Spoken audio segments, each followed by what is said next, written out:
I don't know whether audio's kicked in yet, just purely on the basis of I'm just early, just very punctual like that. That's the type of person I am. And also it takes a little while for it to kind of just pop up onto my laptop next to me. So I thought, do you know what? I'll just log in now and we'll just take it from there. So is the easiest way of doing it. So I'll wait for it to actually pop up on my screen before we start actually doing anything. Don't worry, you've got a bit of time. There it is right there. So let's have a little bit of a look and make sure it sounds all the way down. And let's just wait for it to actually start. And then I'll kind of explain what we're doing today, as obviously we can paint it all together. So there we go, it's on. Hi, my name's Rob, this is Cattle Rope Scale Model Studios. Obviously, just a little update for people that maybe are new or are watching or have only just seen this, yada, yada, yada. I've had some trouble with my knee this year. I got the diagnosis a couple of weeks ago. It turns out for 7 months a year, I've been walking around with a fractured knee. So videos are a little bit hard to come by at the moment because obviously it's finding time to do them, to be comfortable, to be sit there, you know, so it's just not as business as usual as I'd like at the moment. But I am on the mend. We've got the diagnosis now. I am just waiting for the surgical, I think it's called surgical applications team to message me, because they need to strap my knee in a certain way because of where the mine's not so much like a bit is chipped off, it's more like a split. It's called a subchondral fracture, and the leg has to be kind of strapped in a certain way. So that's why I've been a little bit quiet on the YouTube side of things and the painting side of things in general, trying to just ease myself into the back of it. Now originally I wanted to or shall I say, I've been kit bashing with chat, who have been fantastic, some Bladeguard. We've come up with some fantastic kit bashes. We've done one Dark Angel, one Deathwing, and one Raven Wing with a incredibly epic shield. However, I was going to do the Dark Angel today, and my Caliban Green has, I've stupidly left the lid open on it and it's gone a bit iffy. So I kind of couldn't do that. So I panicked quickly and thought, well, what can I do? We did make a little watcher for the Deathwing Bladeguard, who is actually the captain or sergeant of the squad. So I thought, let's start, as I haven't really done much painting within the last couple of weeks or so, and I might be a little bit rusty. I'd start with this guy. So that's exactly what we are going to do today. We've got the shield and the watcher to do. So I'm just gonna, I've got a wet palette set up and everything's kind of in front of me. I got to admit, my studio is a bit of a mess at the moment. I haven't really been in here. I keep dumping stuff down as I kind of, you know, try and work through stuff. But it's been a good week or so since I was last on. So there's a lot to kind of chat about, the reveals and things like that. So we'll just start kind of working on it. But how is everyone today? Are you well? So it's Tuesday. It's a weird day for a stream, but unfortunately it's just finding time to do things. Wednesdays are an absolute nightmare for me because both my kids have dance lessons. So Tuesdays at the moment, Tuesdays and Sundays tend to be the best days. I will try and sit down and do more painting because I'm not actually really doing a lot else. It's just, yeah, I might have to adjust myself a bit as it is quite uncomfortable. So anyway, that's where we are. Hi, how are you all? It's nice to, if you're watching from the future, hi. So watchers, now, see, with the Bladeguard Sergeant, we decided that we were going to have this watcher kind of carrying the shield. So we kind of worked it out, and he's going to be holding his shield because it's nice to have people to carry your stuff for you. And he's going to go just like that. So I need to, just about there, he's going to go. So we're going to paint the watcher first, as he's going to be the main bit of work. Then I can put the basing material on, and we can then start working on the shield. I also want to use this hobby handle for it. I really like this hobby handle. It's my red grass one. It just spins round. So it's really, really nice to work with. So without further ado, the first thing I'm going to do, I'm I'm going to do him a nice traditional kind of greeny colour. So we are going to need, obviously, a nice green paint, which I'm going to be using Warpstone Glow. I've actually only got one other green robe watcher.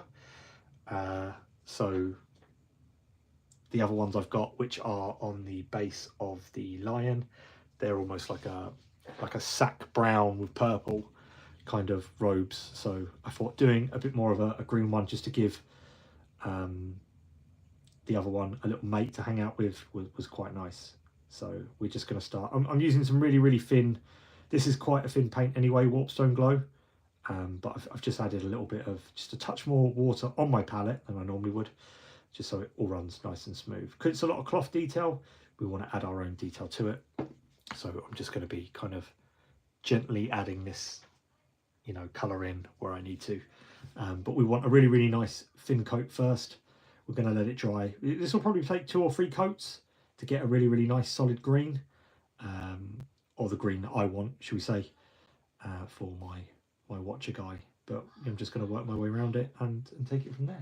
But how is everyone in the chat today? Are you well? What you're working on, if you're working on anything. If not, what you're doing. We've got the reveals to talk about. There's a few things. I'd like to start with the new Kill Team starter box, and can you believe it, MDF terrain. How does everyone feel about that? Now, personally, I got to admit, I don't mind it, and I quite like it. I think a starter set should be as accessible as possible, and I think it has pros and cons of having MDF terrain. If you are brand new to Kill Team, it can be, you know, a bit overwhelming to get all this plastic terrain and not know what to do with it. And OMG 4040, hey, how are you? Yeah, I'm fine. I'm just trying to kind of crack on with business as usual, with recovering from a fractured kneecap. So MDF terrain, it depends what you want out of your starter set. I think, well, my love for Kill Team stems from the Octaria starter set. That's the one with just the junk piles and barricades and the Orcs and the Krieg.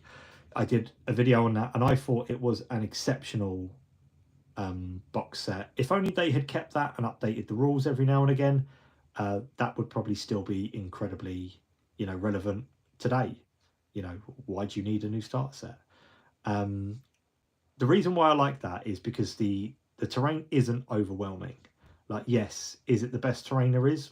Probably not.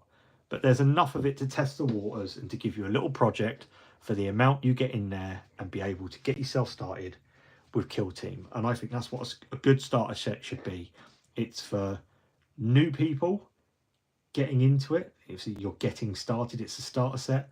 Or it should just have enough in there to satisfy people that are,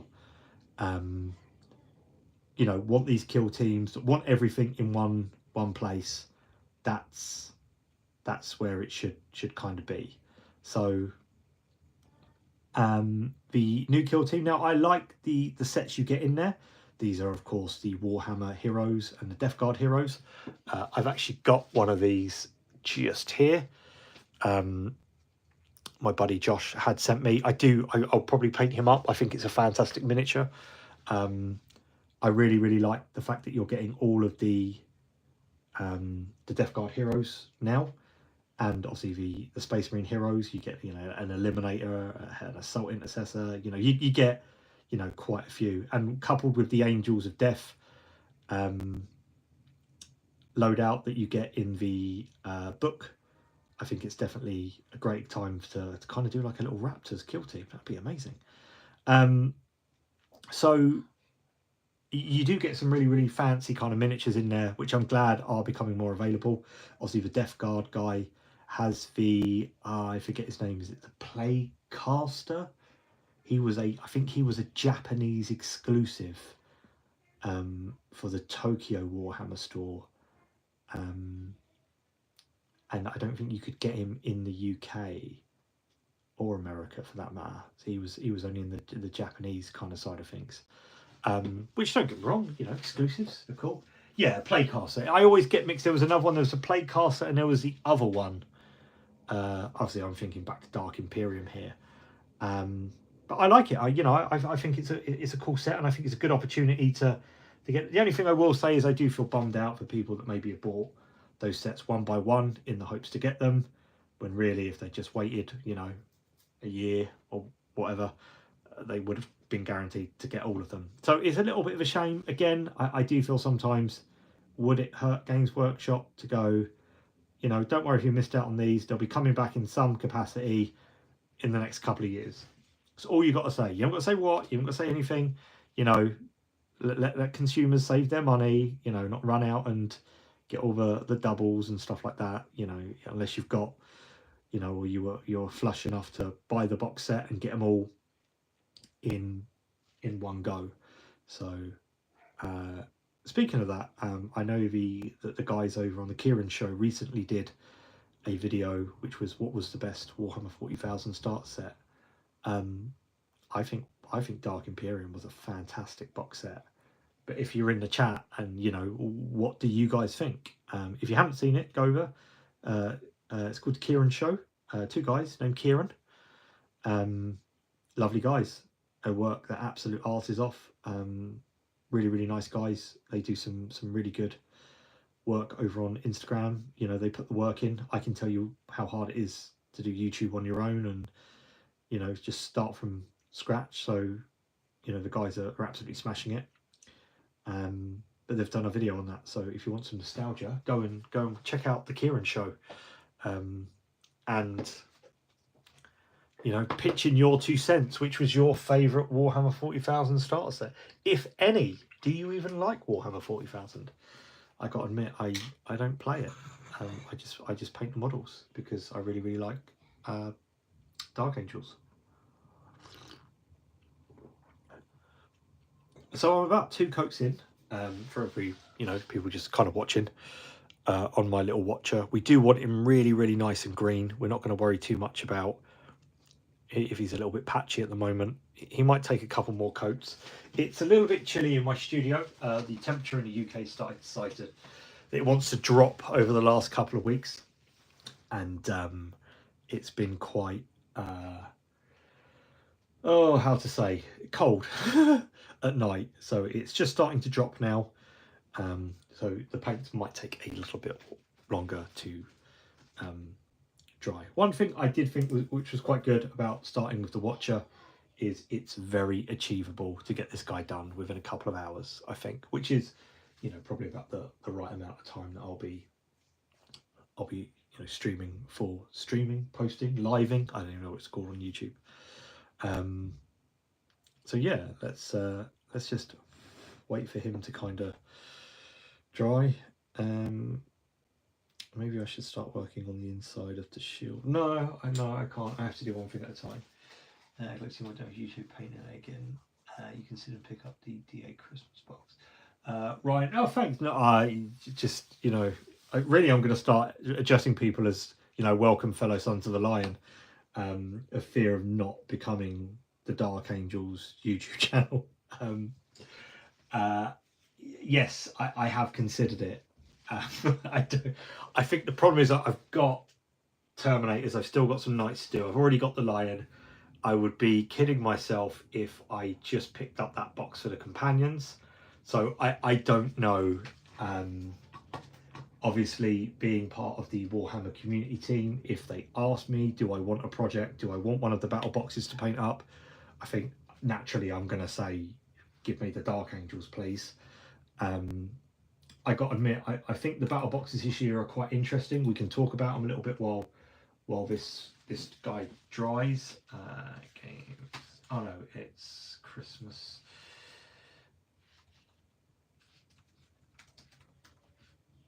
Battle Force. So let's have a look. We have. Let's just go to images. There we go. So yes, we have the Penitent Crusader host, obviously for the Sam Norman. Good evening, sir. Hope you're well. And I'd be happy to be addressed as that. That's very kind of you, actually, to say something like that. Obviously, I just do my little thing here, and you know, so I just try and focus on what I'm doing. So it's actually incredibly kind thing for someone to say. You know, I know I'm very much Dark Angels through and through, but you know, I don't think anyone's ever addressed me as that before. So no, it's put a big smile on my face. You can't really see it, but yeah, thank you very much. The Penitent Crusader host, again, I don't really know about Sisters of Battle. You know, it looks cool. You got a couple of tanks in there. I can't actually find the article from Warhammer Community.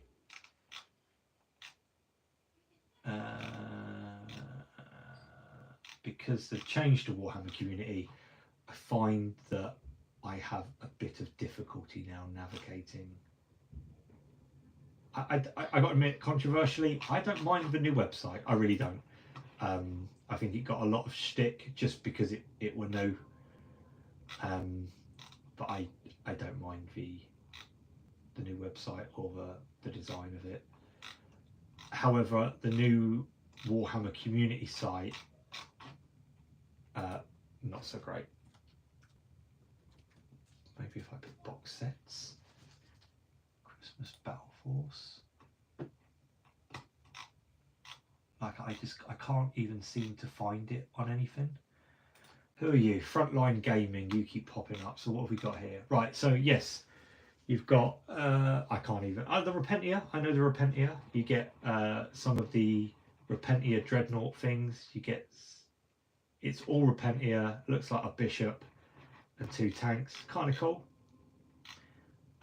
The Necron one. Cool. You get the big guy, which is cool. Again, where are we? Catan Shard. I think that's how you pronounce it. You get some Lich Guard, Necron Warriors. Yeah, it's cool. Necron's not really for me so much. It's yeah, the Tau one, probably less, because you get some big things in there, so it looks a little less impressive, I guess, because you get battle suits, you get a Riptide, a Broadside, a Ghost Kill, or an Enforcer battle suit. Again, I don't really know Tau. You get some drones in there by the looks of it, and they probably come on the sprues. That's kind of cool. And then obviously you get the Inner Circle Task Force. Did I manage to pick? I haven't managed to pick up any Inner Circle companions yet. Obviously, with the knee in the state it's in at the moment, I'm trying not to do too much or go too many places. So I will definitely grab some. Again, just harking back, I don't think you missed the first bit. Would I be picking up the Inner Circle Task Force, the Dark Angels Battle Force? You do get 6 Inner Circle companions in there, which is kind of cool. You get a Terminator Chaplain as well, by the looks of it, which is kind of cool. I didn't notice that first. And then you get 10 Deathly Knights and the Lion. Very, very cool. A great polar opposite to the World Eaters ones that we got last year at Christmas. You'll remember that? That was kind of cool. And then you get the Knight one, which I think is actually really, really good value, because you get a Knight and then you get your 2 4 Warhounds in there. Very, very cool, actually. I do really, really like that. Again, I think that the one with the Primarch in is probably a bit more visually like wow. But as for the Age of Sigmar ones, let's just Age of Sigmar. Where are we?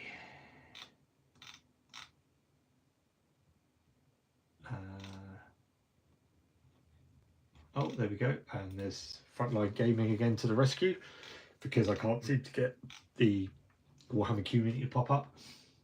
So the Cities of Sigmar one I think is really, really good. Lots of shooty boys, you get some knights, you get the cool little squad, you get the big ogre guy. I really like the Cities of Sigmar one, very, very cool. The Flesh Eater Courts one I think is also really, really good because you get the Morbeg Knights, you get Crypt Flayers, obviously you can build Ghouls or Flayers, which is cool, and then you get your Knights and then your Jury guy. I really like that, that's very cool. If I was going to pick one of the Age of Sigmar ones up, I would definitely pick up the Iron Jaws Wrecker Mob. I think this is a really, really, really good one. You get the Tusk Boss on War Grunter, that's the giant pig with the orcs hanging off either side. And then you get the Wreckers that you can also build as Ragers, and you get 20 Boys, which are the new ones, which are really big and bulky. Very, very cool. And then the Shudderblight Cyst, which is a disgusting fucking name. The Maggot King of Nurgle. Again, you get Harbinger of Decay. You get 4 of the Blight Lords, and then 5 Blight Kings as well. You also get 10 of the Rotmire Creed, which are were the Nurgle cultisty ones from Warcry, which are, you know, pretty cool. And that's it. Obviously, there's an extra box for Age of Sigmar, but not so much the. I believe Catan is pronounced Xenos Scum. I'll take that. Yeah, you're 100% spot on there. That's how it should be pronounced. And yeah, would love to see some. What's ICC? Oh, Inner Circle Companions. I'll get there in the end. It's just really slow. I would love to have a go at them. I think that there's a lot of scope to do some really, really cool stuff with them. Definitely. So I will be picking them up. It's just at the moment with, you know, that's why kind of videos on the channel have been a little bit kind of not thin on the ground, but I need to focus on getting this knee better before I do anything, because it's been really painful, especially over the last week. It's been so painful. So it's just kind of, you know, I just need to rest when I can, and you know, we're just waiting for this bloody appointment from this surgical team, because obviously I'll need to be in this kind of brace strap thing for 6 weeks on my knee, and then if it doesn't heal or fuse back together, then they will talk about surgery, which is obviously something that I'd like to try and avoid. So I'm just trying to do what I'm told at the moment to try and avoid that. So at the moment, YouTube and stuff like that has kind of taken a bit of a backseat, unfortunately. So yeah, so Sam, I had for the last 7 months, I've had some really bad knee pain. You know, I've always been quite a healthy fella. I run. I walk everywhere. I'm always out with my little dog. I'm up and down at work. You know, I've got 2 young girls. I'm pretty active. So I did a run. I did 10k. I didn't push myself. You know, it was the first one of the year, and I just kind of like ran when I wanted to. I walked. If I needed to take a drink, I walked, you know, so I wasn't out of breath or running. It was really sensible, didn't trip, didn't stumble, didn't do anything. And that was back in March. And my knee's been agony, like keeps swelling up. Almost feels like someone's punched the outside of my kneecap really hard. It's been really painful. Doctors back and forth kept telling me it's gout, saying I need to drink more water, do more exercise. I'm thinking, you know, I'm not a big guy. You know, I look after myself. Don't get me wrong, I'm not a ripped god, but I'm not exactly, you know, Mr. Wobbles either. So I tend to, you know, kind of look after myself. I like a beer. I like a cigarette when I have a beer. That's, you know, maybe once a month, twice a month. Anyway, I ended up having to go and get this x-ray done because it was in absolutely agony all the time. And I actually finally got the results back on the 7th of October, where they basically turned around and said for the last 7 months, I've been walking around with a fractured kneecap. That includes me climbing Snowdonia. I went up Snowdonia and down Snowdonia, obviously with knees in agony, but I did it for charity. I did it for Lymphoma Action, to fight Hodgkin's lymphoma, which I sadly lost a loved one to. So I went up and down Snowdonia on the hardest path, might I add, the Watkins Trail. I went up, and then the ride due on the way down along the ridge. all while having a fractured knee. So it's been absolutely horrendous, very, very painful. I am trying to take it a bit easier. I have got one of those compression things on it now, which I don't know, in all honesty, if it's helping or not. But I'm waiting for an appointment from it's called the surgical applications or appliance team, because they need to set this strap around my leg to make sure it holds the kneecap in at a certain angle. If it doesn't, 6 weeks I've got to have this on, they will then X-ray MRI it again, and if it hasn't, then it's surgery, unfortunately. So we're hoping it's not going to come to that. But yes, it's just been a long escapade. Obviously, I'm trying to work. I'm a father once again. I do things. I always say painting miniatures isn't even the most interesting thing about me. It's just something else I do. But it's just been going on for such a long time now, and it's does weigh you down a little bit. I got to admit, I find sometimes my effort is just completely gone, and that's not like me as a person, but I do find it can be quite difficult. I've got the Death and Assault heading my way, but I'm doing the opposite of you. Will be a D Dark Angels. Ooh, a custom chapter what I want to play. Let's talk, Steve King. Let's talk about your custom chapter. I like it. What color scheme are we thinking here? Because I love stuff like this. If you rewatch the lives, or we've spoken about Dark Angels and why I think they're so great, I'll happily talk about them again. But I love the idea of having like successors and different coloured units within your Dark Angels and stuff like that, because they're so secretive. How do you know it's not a real thing? You don't, and that's the beauty. The blank canvas is the Dark Angels, and what makes them such an amazing chapter. But yeah, talk to me. Tell me about your what are we going into here? Let's talk colour schemes. I think the ballsier the better. Absolutely, 100%. However, where is that? But what is everyone else working on? Chat's starting to wake up. I like it when chat wakes up. It always takes just a little while for them to get going. But when they go, do they go? It's almost embarrassing to say because it's nice to do, but Sons of Horus Green, not designing them to be actual Sons of Horus. No, absolutely not at all in the slightest. Paint your models how you want to paint your models. But again, and I'm just going to talk about this now, why I love the Dark Angels. Now, for those that know me, know that I don't adhere to lore. I don't buy into it. I think it's it's fiction. It's not real. Paint your models how you want. If you want to associate a fictional model with a fictional colour scheme, then by all means do that, but you don't ever enforce it on someone else. I also don't play the game, so I'm not constricted by law or having to have a legal miniature. I don't need to, because I'm never going to use them. I just like them to look really, really pretty and well painted on my shelf.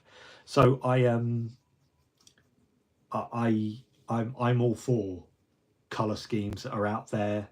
Why not? Paint your Dark Angels pink. I couldn't give a monkeys. I think it's the best thing ever to see people, and that's the beauty of Warhammer. I've said this so many times.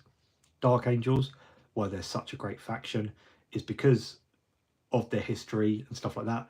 They're so secretive. You can paint them how you want, because no one will ever disprove it, because how do they know there isn't a pink Dark Angels unit hidden in the rock somewhere? You don't, because they're so secretive. It's perfect. It plays into absolutely everything.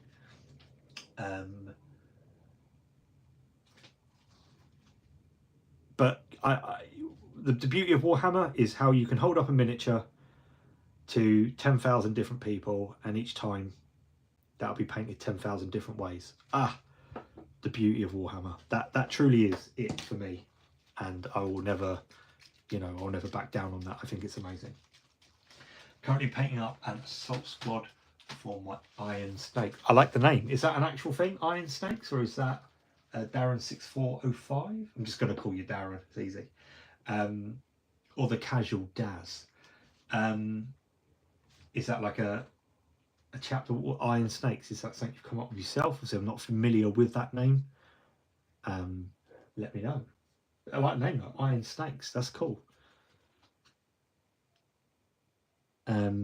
So yeah, we've completely gone off topic here. Yeah, Kill Team, MDF terrain. What do we think? Is that something that you guys would be like, yeah, okay, that's fine, or is that like a big no? Like, you know, should we be going backwards from plastic? I think there's a 2 and a 4 argument for both sides of it. It's an interesting one. It was quite the shocker to see GW announce MDF terrain, but considering their history with, you know, cardstock terrain, it seems, you know, it's a bit of a no-brainer that they haven't done it sooner. In all honesty, it just seems a bit, you know, why not? Working on Kitbash and a second companion Bladeguard with a banner and a winged helm, done in the black and gold armoring, and of course more definitely nice. I think it's fine in the startup, but not for me personally. I hope it's a good stepping stone. As I spoke about earlier, my love for Kill Team, I love Kill Team. I do get quite excited for the Kill Team releases. I do understand not every Kill Team release is for me. Some people do take it to heart when I do kind of, you know, talk about it sometimes. Obviously the Hivestorm box that was kindly sent to me by Games Workshop, I really enjoy it. Some very interesting models, but I do think it was a bit safe. They could have done something a bit more different with the, you know, generic ruins again, generic Imperial ruins. You know, we could have had a Death World or something like that, but no, we get that. And I kind of pointed that out, and everyone was like, oh god, just another YouTuber getting free stuff. And it's kind of like, okay, well, you know, I did say it was subjective, this opinion, and it was just a bit of food for thought, and if you liked it, you know, enjoy it. But that's the internet for you. I think Kill Team is probably one of their better game systems. I would actually argue that it's more enjoyable than 40k. Yeah, same. I think I hope they don't stop doing the plastic, but I think for people that are just getting into it, that maybe want their first set of miniatures that can just slot together a kill zone in a matter of seconds, job done, we're ready to go. You know, I think with it, and this is going to sound really odd from a design choice, if the models themselves, the Space Marines and the Death Guard, if they come on coloured plastic, so like blue for the Space Marines or green for the Death Guard, I think this is, and it's a bit odd, I think this is gonna make it a really, really interesting box set, because from the word go, from the minute you assemble them, you're easily going to be able, as a new player, to identify what models you've got. Oh, I'm the green ones, even if you don't know what it is. Atomic Murph, hey, you made it. See, I knew you'd make it. How are you, sir? Are you well this evening? You'll notice again, Atomic Murph, for those in the chat, look at his little icon. It's the Dark Angels. See, we're all brothers here, all Dark Angels, all sons of the line here. I love it. It's like my second family. I think that'll be really, really interesting, and it will actually make it a really good set for a new player, if not like someone who is just getting started. Because I think if you've come from 40k into Kill Team and you're looking at that set, you're probably going to be disappointed, because you're probably a bit of a seasoned vet at 40k and you're going to be going, well, MDF and push fit, you know, I can see the conversations already happening. However, if you are brand new to Kill Team and you go, I really like the looks of this, and I think those are really, really cool models, it's almost like a mini Dark Imperium. And I said earlier, that was the best launch box by far. No, I'm not taking questions on that either. It's only because that was my first box, and it wasn't even that, I never even bought it. But anyway, I think it's going to be a fantastic, if they can just keep that price down to around about the £75 mark, I am going to say, you know, that's going to be a big win. Green Watcher Warpstone Glow. Yeah, Warpstone Glow on the Watcher. Just going to wash him with some Biltian. I might actually give him a couple of washes. I was going to do the Green Wing Dark Angel. However, I do remember I went to spray it and I was like, hang on a minute.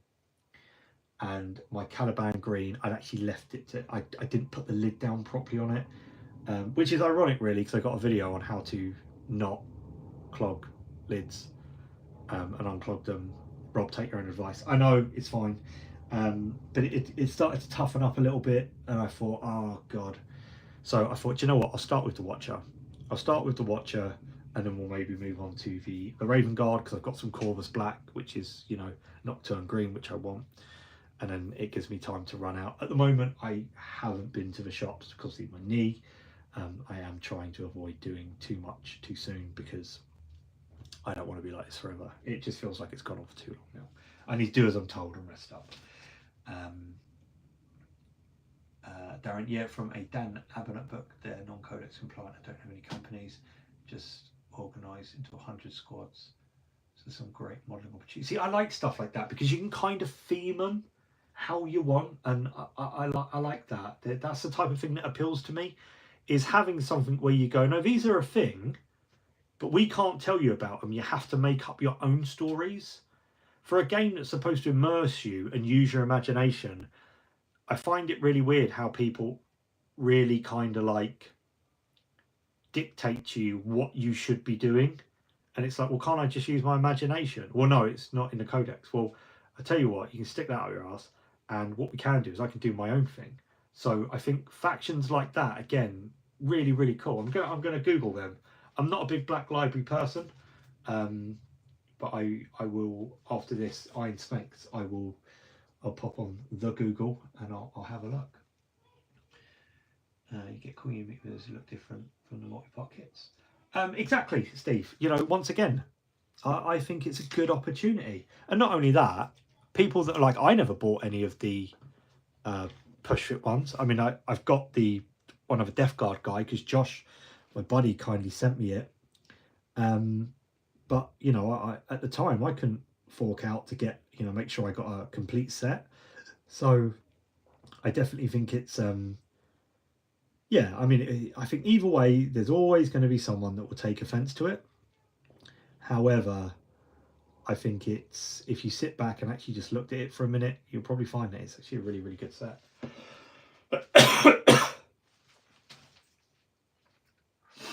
The codex does not support this action. Absolutely. Sorry, I've just that's gone down the right hole. Hey, where are you from?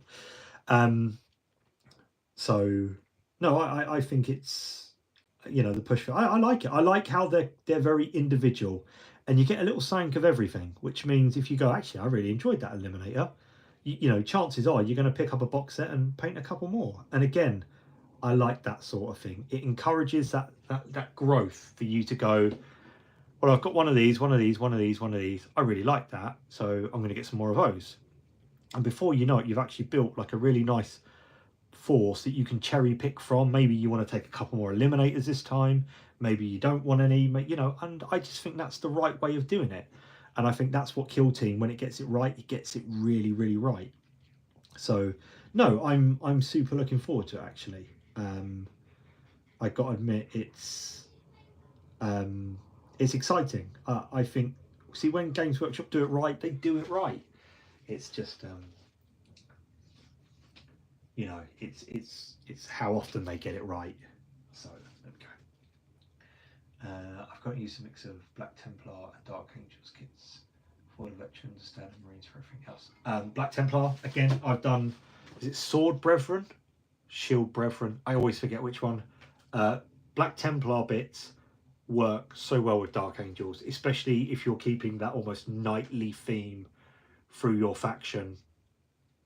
Black Templar bits, absolutely perfect. Just, you know, go with it. They are very, very cool. So I stuck, just quickly, because obviously I'm rambling, I should be telling people how I'm doing this. I stuck a couple of Beltan green washes over it. I let one kind of dry, then I've added the other one. what I am going to do now is I'm going to come back in with some Warpstone Glow. It's not completely dry, but what I can start doing, it will just help blend it in better. I'm just going to start working those brighter colours using the wash to kind of almost thin my paint on the model, so I can kind of get some of those nice highlights. So like here, I can work it up into it, and I can actually pull the shade around as I want, and I can manipulate it to kind of go into the sections I want. So like these raised bits, I want to be a little bit brighter, but I can leave the recesses, you know, nice and with lots of shading. So just a little tip that I find that I do more and more as I just kind of work those colours into it. It just helps kind of brighten it up as well. And it always, like, you get a bit of a subtle blend using the wash as a bit of a, you know, mixing thing on the, I don't know the technical term, on the actual model itself. Obviously bits where it has dried, like on the sleeve here, I can just work that. I'm not sure if you'll be able to see it because of my fat hands, but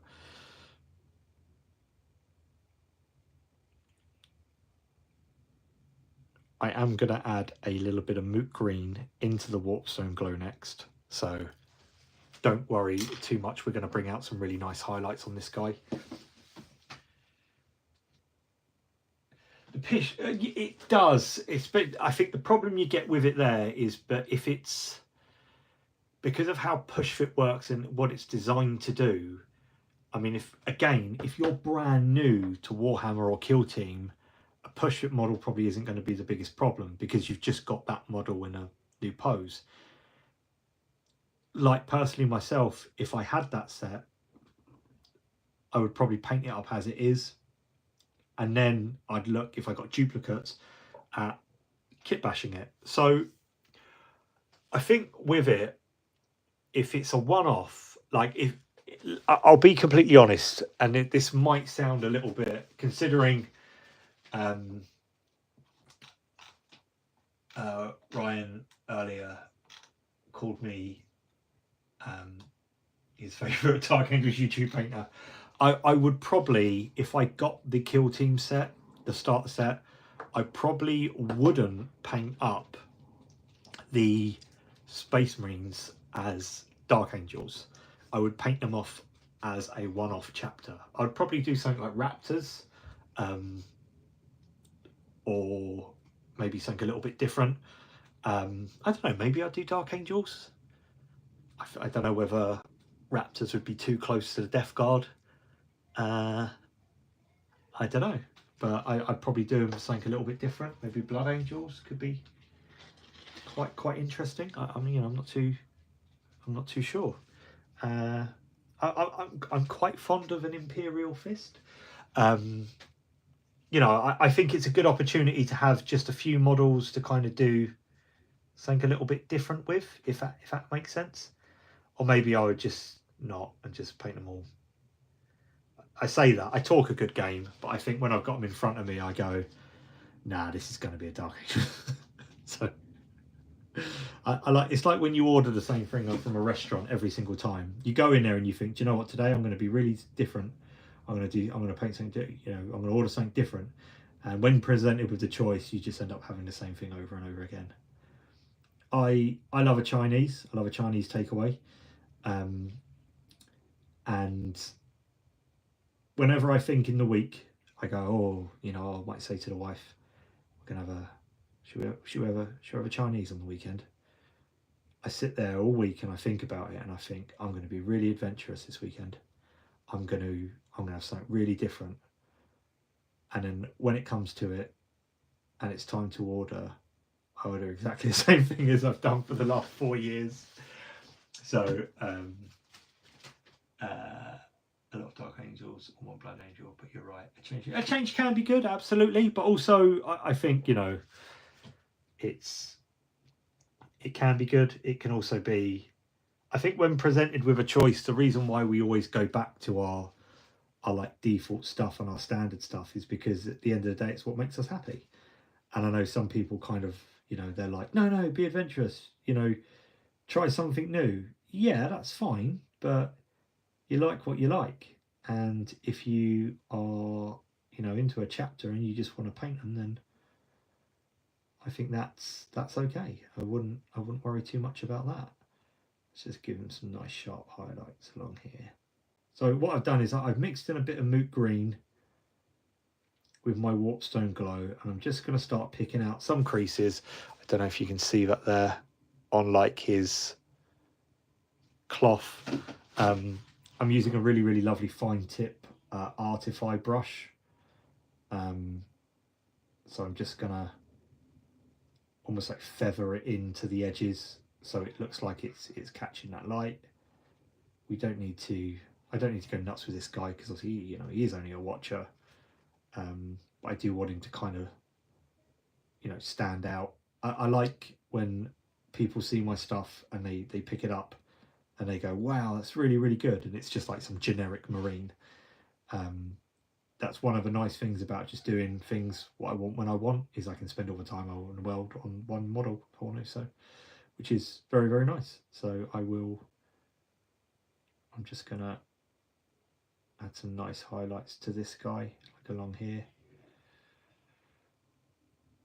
I'm not going to worry too much about blending them all in and that, because especially at the bottom when I start going around with the weathering powders and stuff, you're not really going to see it too much, but we can add a little bit of definition to some of the creases in it. So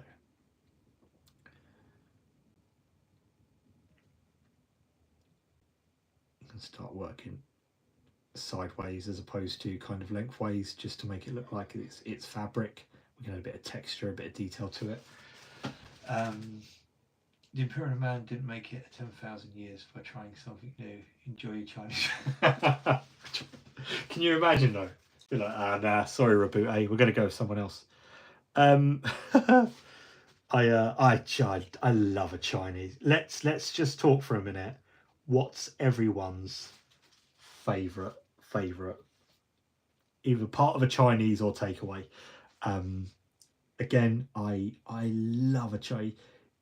I am such a happy person when I know I'm going to get a Chinese takeaway. I'm a different man. You know, it's like being told that you just had a kid born or something. I just love a Chinese. You know, and I'll tell you what it's like.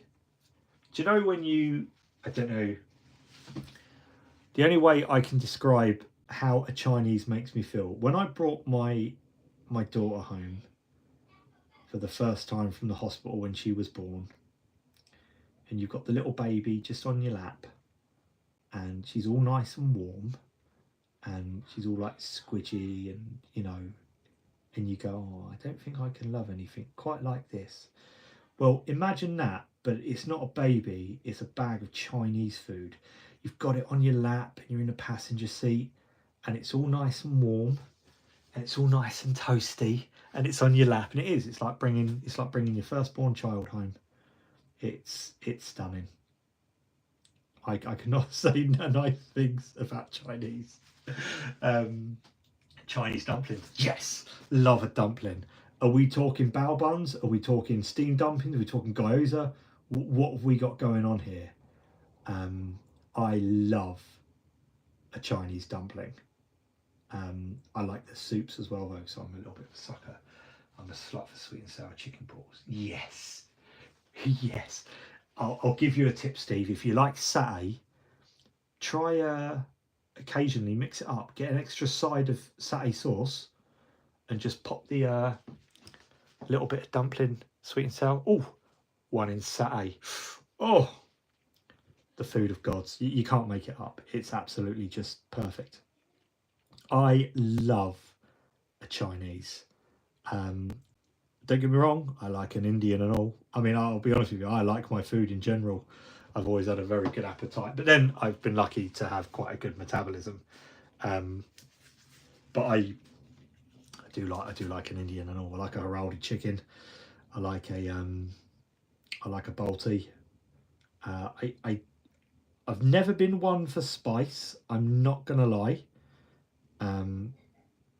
But you know, sometimes I think they get it really right with the spice and the flavour. So I, you know, hey, I just stick it in me.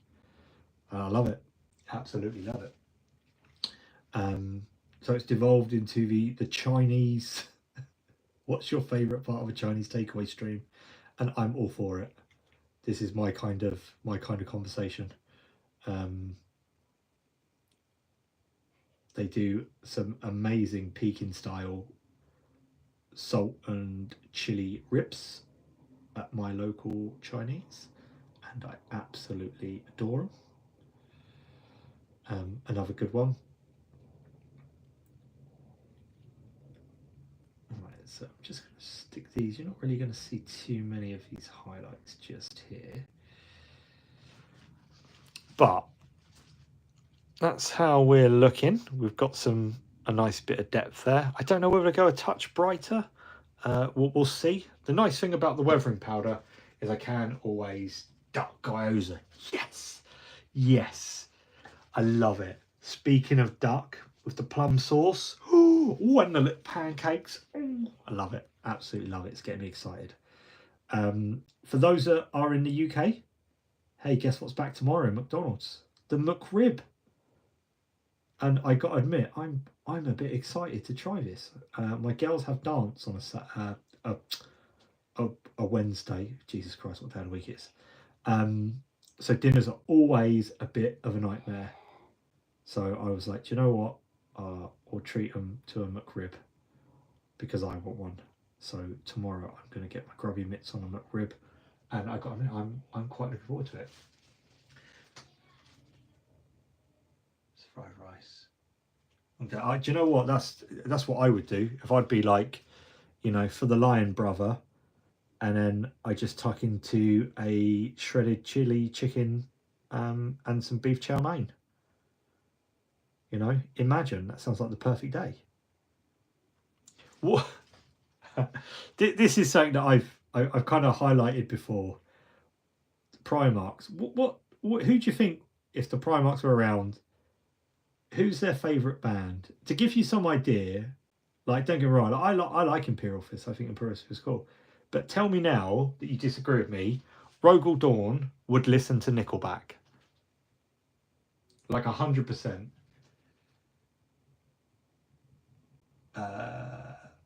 Nice to know there's another girl there that I can just play. So I've got two young girls, 12 and 8. So yes, one is starting to go into those teenage years, so wish me luck. But you know what? I love it. I absolutely adore them to bits. They are absolutely everything to me. I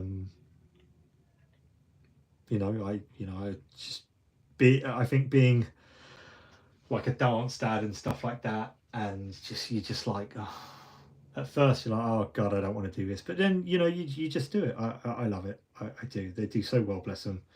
I always say one day these kids are going to rule the world, and I generally hope they do. So, yep. Well, yeah. Sometimes it's not easy, and don't get me wrong. I know the hard parts are still to come, but I'll worry about that later. Nickelback and Sabaton. Good luck, dude.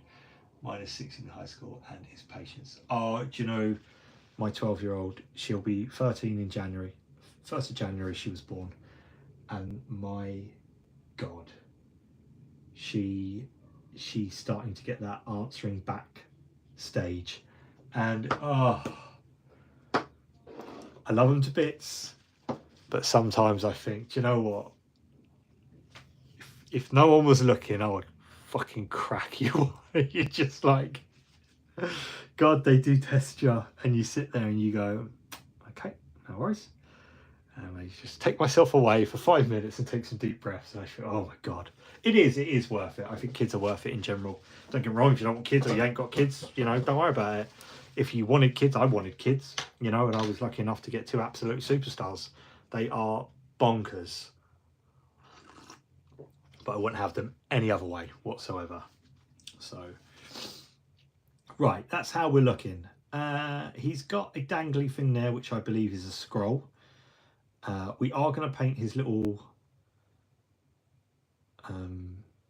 what's that, like rope thing. We could do that either. I tell you what I am going to do. Normally I would do that white. I'm actually going to do it like a screamer pink, just purely because there's going to be a lot of white on the shield. So I think it's probably best if I do it that way. Then we'll just do, he can have gold keys. So let's start doing that. Let's get some. So Shanty Bone. Put up the rocking chairs. Load of shotgun. My daughter's is 9. I'm already scared. So yeah, obviously mine max 8, and you know I just, oh god, that don't look good. Yeah, I know. I don't like to say it, but I know. I'll just deal with it all in my stride. Barrack Burgundy. I normally do Screamer Pink. I don't think I've got Barrack Burgundy. When I do like my robes and stuff, I tend to use Screamer Pink just because it's always on hand. So let's just touch this in on his little dangly thing. Whee! Yeah, Barrack it's a bit of a richer red, isn't it? Or is it slightly darker? Because was that one of the new colours they did last time they added some to the Citadel range? I don't think I ever picked it up. I might have not picked it up because it looked quite close to Screamer Pink, and I just think I could just add a little bit of black or whatever to, you know, that colour if I need to. But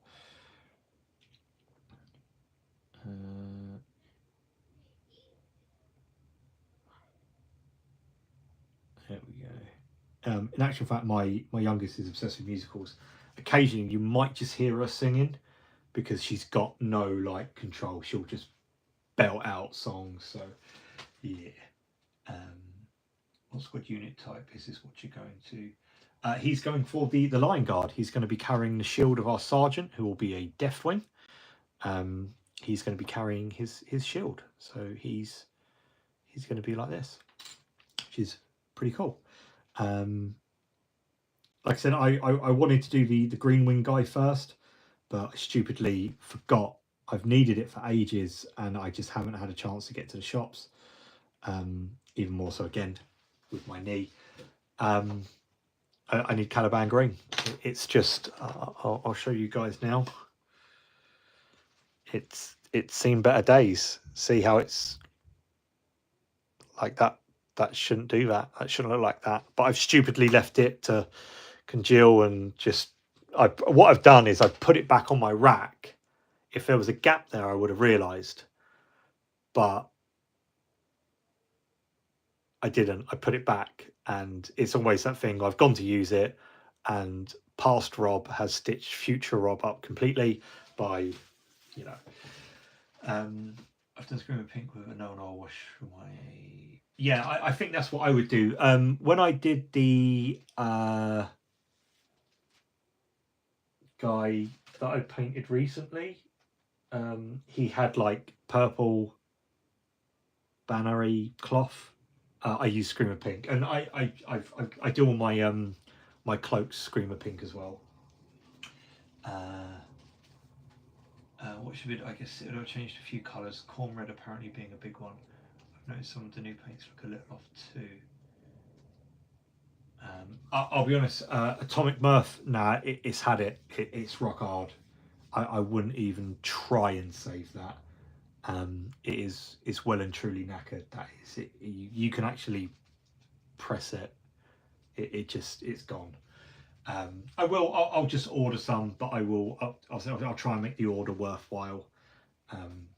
I'll use Goblin Gaming because you get like reward points as well, and they're always really, really cheap, so I'll just do that anyway. So not to mess up your sit up, yeah, funny enough, so do I.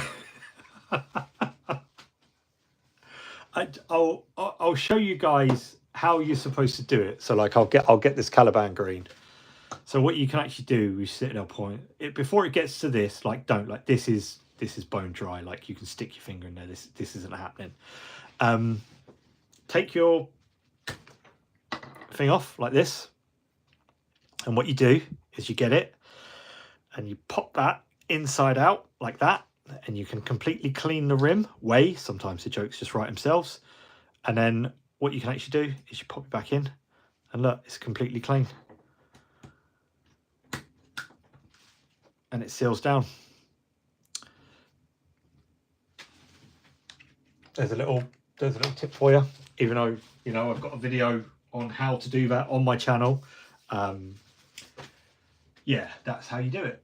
That's how you save and maintain your Citadel paint pots.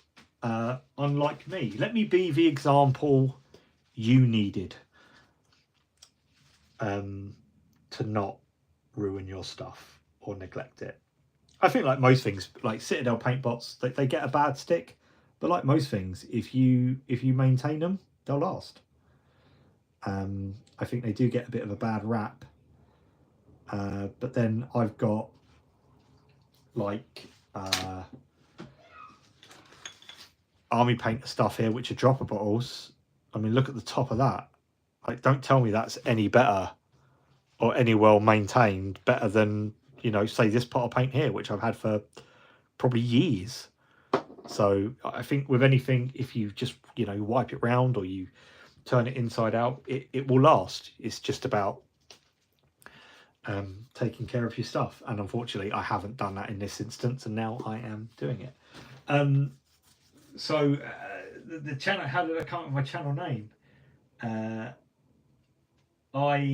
It's a crap story, in all honesty. I got asked this a couple of lives back, but I'll just recap. I guess I'm still not a big social media person. I tend to just do what I want. I've always been very good at going, look at this cool thing, and while you're going, wow, I've already started painting something else. It's very much just, I did this, look at it, and that's it. I'm not trying to attract anything else or yada yada yada. There's no like questions or anything like that. I'm quite bad at engaging, because I could ask questions about something, but I tend to just do what I want anyway. With social media in general, like, I have a Facebook. I don't really use it. I probably would have deleted it if it weren't for pictures over the years of the kids. However, when I first met my partner, she's now my wife, she was into like Instagram and stuff like that, and still is, you know, pictures of the kids and things like that. And at the time, we had a house cat and I had a house rabbit, and she was telling me about Instagram or saying, oh, I don't know, and she was nagging me to get this bloody app and things. And I think I remember I had the iPhone with 3G, the curved one. I think I had like the second one. My buddy Chris got the updated one, and he gave me his old one. I was one of my best friends, and I was lucky enough to have an iPhone. And she kind of nagged me one day to kind of get this, you know, this app or something. And I said, oh, fine, you know, just you know, download it or whatever, and, you know, leave me alone. And this is when, like, you know, social media was still very, very, I guess, in its infancies of how popular it was. And you know, I wasn't too interested in social media. I mean, I've always been it will probably scare a few people, but I will pick up the phone and call you. Like, I don't really text and stuff. I'll just ring someone, because I don't know, maybe I'm just from that slightly older, you know, I'm an 80s child, mid 80s child, so it's always just pick up the phone and call them. And anyway, when she downloaded it and she said about username, she said, what do you want? You know, I said, oh, I don't know. And she said, oh, do you want something to do with cats or rabbits? And I just went, yeah, because I just wanted to be done with it. And it was cat or rabbit. That's what she put the username down as, and that's what it's always been. That's where it come from. It's not that an interesting story. It's really a fantastic insight into how much I will switch off when people are trying to get me to do something that I don't want to do. So there we go. That's where the name come from. It's not that exciting, but it stuck, and that's what I've always been. What models are you hoping to see for Dark Angels in next edition? I'd love to see Samael. I think Samael and Ezekiel would be fantastic. I do hope we see more love for the Raven Wing. I think one of the reasons why I haven't done too much with them is because I do find them a little bit lacking. Don't get me wrong, I like the bikes, I like the vehicles, very, very cool. However, it's, you know, I just wish they just got a little bit more love, a little bit of refresh, like the, you know, the Deathwing and the, I guess we'll call them Green Wing have received over the last year or so. I would like, yeah, I think a Samael would be good. I like the idea of like Outrider, but like a proper Outrider Raven Wing kit.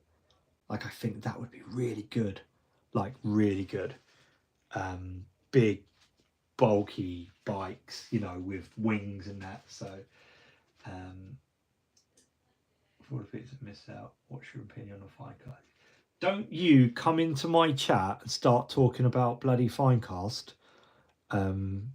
That's not allowed. We don't talk about that. For anyone that wants to know, Finecast, I would. It's awful. I don't like it. I think it's extortionate money wise. It puts me off certain models. It's a nightmare to work with, and quite frankly, it has no place in the hobby in this day and age. Finecast, yuck. It's awful. It's awful. Especially when plastic's so good, it makes it even more awful. It's like making the Elephant Man stand next to the Mona Lisa, isn't it? That's exactly what it is. It's just, it's not great, and I think it's disgusting. It's disgusting that it's been brought up in this chat again. Saying on the fence. Yeah, I mean, it's all right. No, I do. I can't stand Finecast. I actually, it's for the price they charge, for the way it looks, for how much effort you've got to put into it. It's just an absolute abysmal product, and it should be. But then I also think Forge World in general are just, their time in the sun has been spent. They just need to move everything over to plastic. I don't care if it takes years and years. I've got all the time in the world. Thank you very much. And it just needs to just go. Yuck. It's disgusting. So I'm not a big Finecast fan. It actually puts me off some things. Like Necromunda has so many cool stuff, and then it'll be like, oh yeah, it's Finecast resin, and you think, oh, like the Ash Waste Nomads. You know, I got the Ash Waste Nomads. I was really, really excited for them. I was like, yeah, these Nomads are wicked. Like, how cool are these? And then all like the cool characters, like the Beastmasters and that, they're all Finecast, which means they're just absolutely just awful. Sorry, just reading Stop Mo Blocks. Awesome, funny, made it to stream Dodge stuff. Big Dark Ages found myself, and I get so much. Thank you very much. It's, you know, just we kind of come on, we ramble. I gotta admit, it's taken me a long time to do a very little. But you know, always a pleasure to have more people in the chat. Just chat away. I think, you know, I am going to start addressing my chats as, you know, like, welcome fellow Sons of the Lion, because it just seems to be like a massive gathering of Dark Angels fans. And I'm absolutely here for it. I couldn't have asked for anything better. It truly is amazing. Now, I don't know whether that's supposed to be cloth, but I think I'm going to paint it as cloth. Also going to just give him a bit more of a definition there. And on his little hood.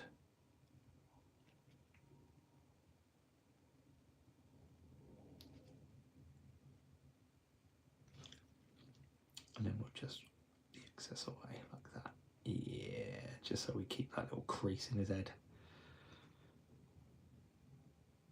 We can always work some more. The thing is, I don't want to go mental with highlights because I know the shield is going to hide most of it, so there is, you know, no point. So I'm a Necromunda fan first, so I have to bunch of short kids. I think it's proved in the past few years. But yes, yeah, I think that's the problem. Like, you look at things like, I love, you don't get me wrong, I love Necromunda. Like when they did like Cal Jericho and Scabs, and it was that little plastic kit, and I thought that was really, really good. But now all of a sudden you're getting these really, really interesting kits, and they're all just resin, and it just puts me off using it. And I just don't, I don't know, it's really, really aggravating. I got to tell you, I just wish they'd stop doing it and just, you know, are you supporting it or not? It feels like, I tell you another really, really good Blood Bowl. Is anyone fairly interested in Blood Bowl? I got to admit, I'm not, you know, 100% sold on Blood Bowl, but I look at some of the teams and I think, oh, do you know what? That looks like, you know, a lot of fun. But most of the star players are resin or Forge World, and it just puts me off even getting the plastic team, because I just don't want to deal with the, you know, getting it, and it actually puts me off playing it completely, because I don't want to have to deal with Forge World stuff. So in actual fact, it actually does more damage sometimes than, you know, having the option to buy it, because it actually just completely puts me off. You know, maybe that's me, but I don't think I'm always the only one that feels this way. I just think it's, you know, that it's just, again, very outdated. It, you know, especially when their plastic kits are so good. That's the problem. For the lion, the cat, and the rabbit, I like it. I might have to put that on like my banner. That's awesome. Isn't that a C.S. Lewis book? Isn't it The Lion, the Cat, and the Rabbit in the Hat? Well, I feel a disturbance in space-time. See this face on the lion with a cat watcher and a rabbit watcher. Evening. Crabbers. Ah, do you know what? Right, so look, Crabbers has just entered the chat. He paints some amazing Angels of Redemption. If you're on Instagram and you follow me, go and look at my stories. It should still be on there. It's painting some amazing Angels of Redemption, Dark Angel Successor chapters. It looks wicked. Honestly, mate, I've really enjoyed watching you do that. You're flying through them and they look so good. Like, give yourself a massive pat on the back. They look awesome, mate. Honestly, go check out Crabbers over on Instagram. Just wicked. I love it. Absolutely love it. Love to see it. Do you have a Discord? A Discord. Do I have a Discord? I'm effectively an old man. I don't have a Discord. I'll be honest with you, I'm not even 100% what a Discord is. I'm assuming it's some sort of like telephone chat room thing. Is that right? Like Twitch, is it? Am I near? Give me a clue. I've got a couple of decades of Horus Heresy resin kits. They're simply too cool. I just see, that's the thing. It's that weird balance of, you know, you want it. You know, is it cool? Like, I think on one of the kit bashing videos we were speaking, when last time we spoke about my disdain for resin. I was talking about that. Like, Horus Heresy gets a lot of cool, like, looking tanks and stuff like that, and cool models, like some of the Praetors and stuff like that. But again, because they're you know, resin, it just really puts me off, and it's such a shame, because, you know, if they were just plastic one-off kits, they'd probably sell more, because they could be Kitbash or used as other ones, and I don't know. I don't even think they know sometimes, which is a little bit of a shame, but, you know. I'm just going to paint his little his ring. Way! Yes. Touch that in just there. And there.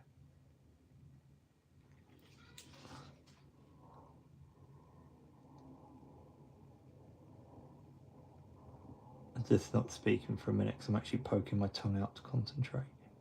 Like that. And then that could be silver just there, like that. Because that's what I do when I concentrate. Really weird. I poke my tongue out, I look so strange. Okay, I think I'm going to add a bit of red. I think that looks like a little purity stamp there. I'm not too sure. I use those horizontal bits and decals because they're generally more flavourful. Again, I like matching like Firstborn stuff with Primaris stuff.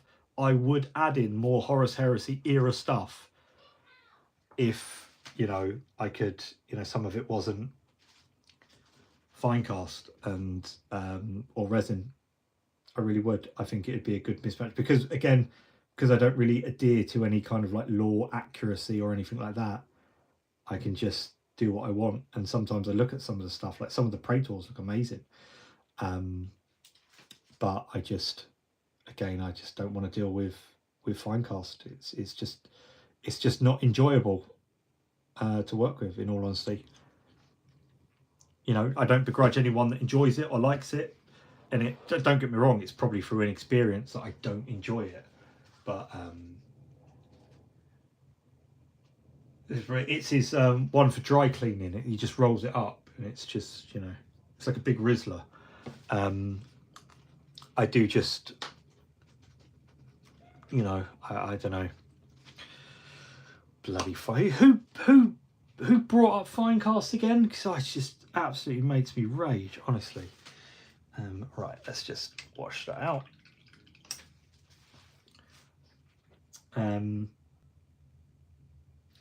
Let's just add a bit of this. I'm not going to go too mad with it, but just add a little bit of a highlight to that edge, just so it looks like a bit tatty. Obviously, I think it's a scroll.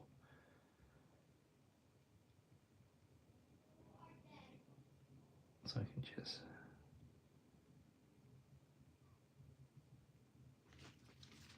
that'll do me. And that's kind of the watcher done. Oh, hang on, he's got a bit of a shoe poking out there. So let's give him a nice black shoe. I think any kit you can find in store is plastic. Yeah, I don't think they keep a lot of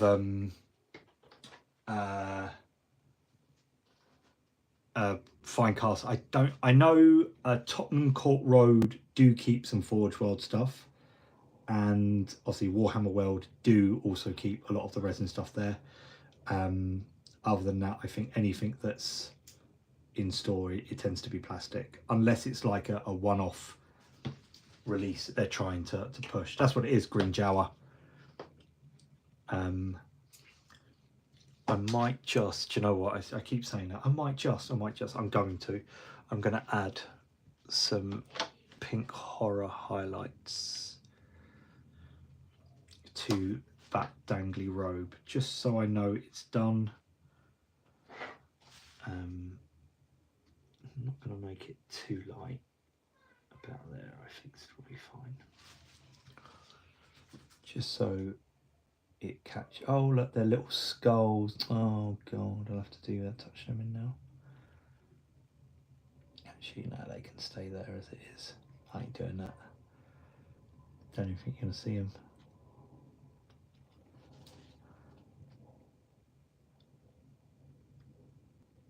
Let's just add a few little dots and a few little highlights down there. And then same again on the back.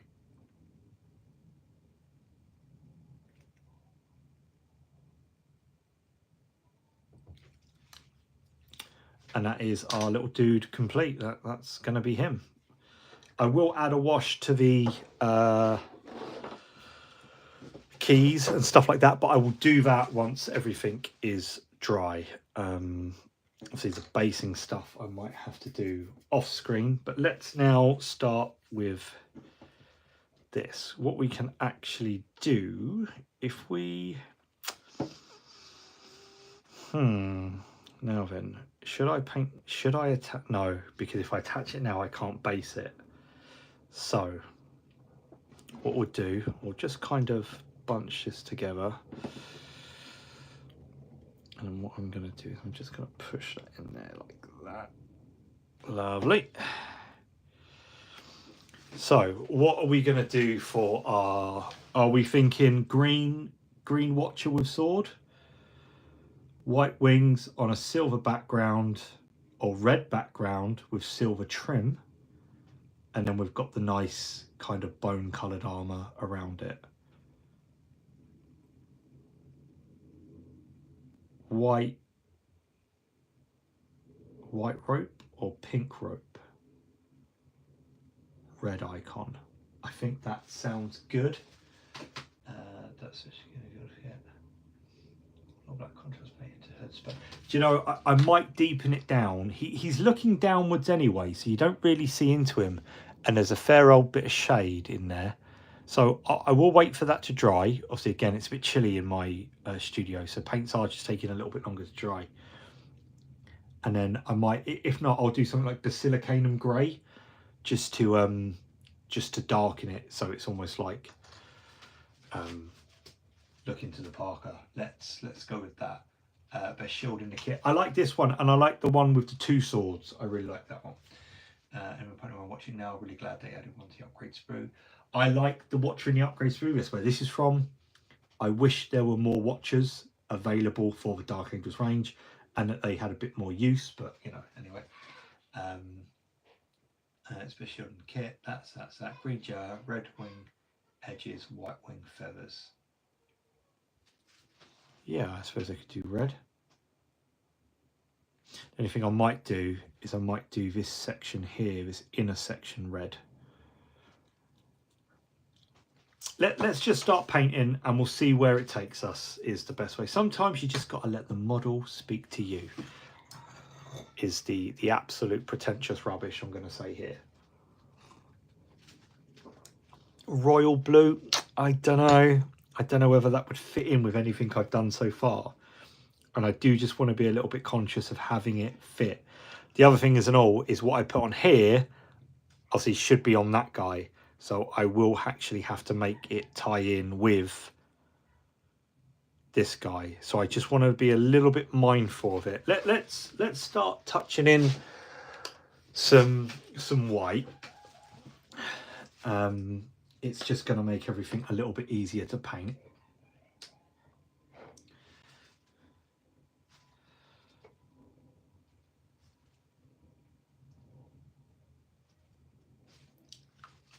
Give that a really good shake.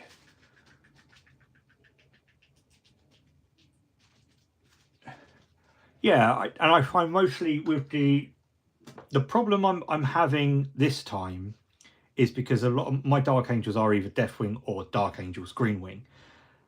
But because I have a Raven Wing, I want to incorporate that kind of black. Like, I want them to look like they are from each respective part of the Dark Angels, but you also want them to tie in. So I just need to be a little bit mindful about how I'm going to do that in the future. One thing I wouldn't like to do is go back and have to change parts of one model to fit the other. So I'm just trying to be a bit more, I guess you could say, savvy with it to try and avoid giving myself any extra work. I'm sure it will all work out. It always does in the end, don't worry.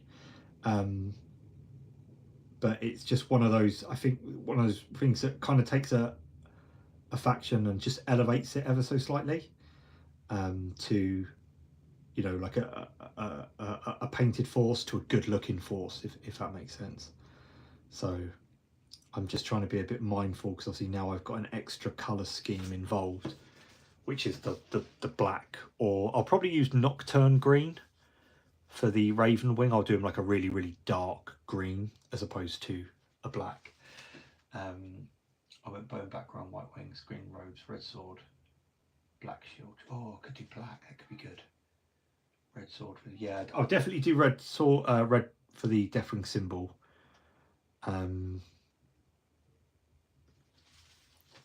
Let's get the wings done.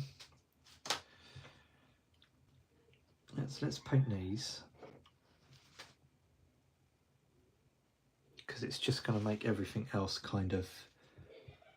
I think sometimes with this, I know it sounds really ridiculous. You're like, you've got to let the miniature speak to you, but sometimes you kind of got to paint that part and just try and work it out from there.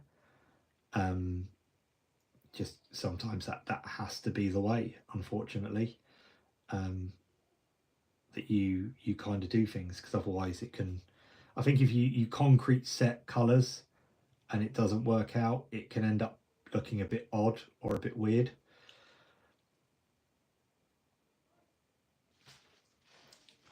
Again, tell me Corax white isn't such a fantastic white, because it is.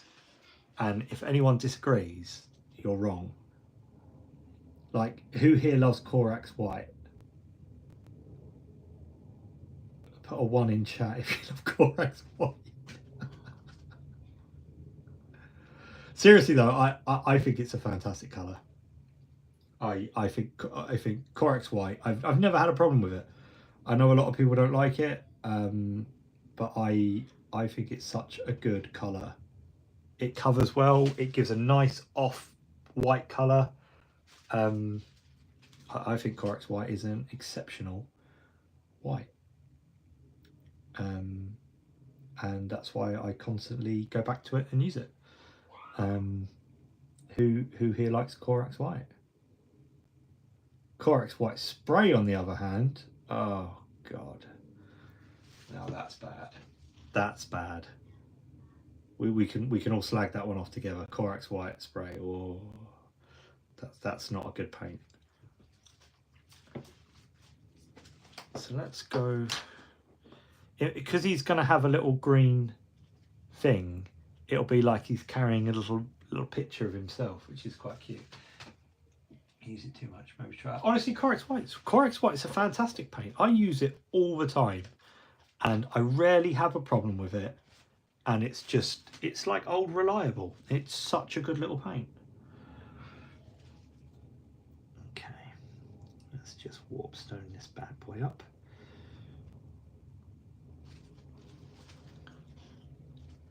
So just gonna be careful to start on my edges.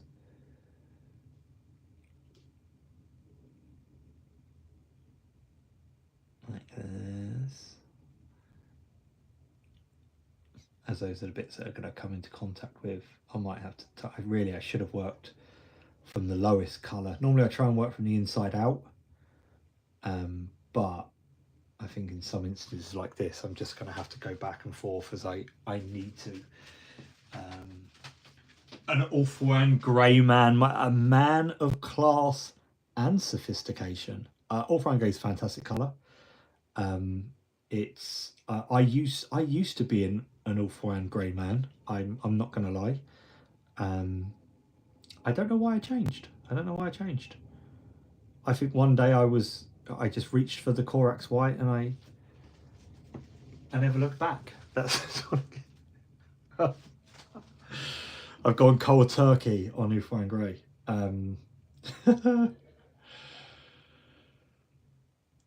Let's just. Maybe I'll give him a cool gold sword. That could look quite fancy, couldn't it? Because I do want him to be a fancy man, because this is going to be for our sergeant. I think I might have to paint the sergeant first, to be fair.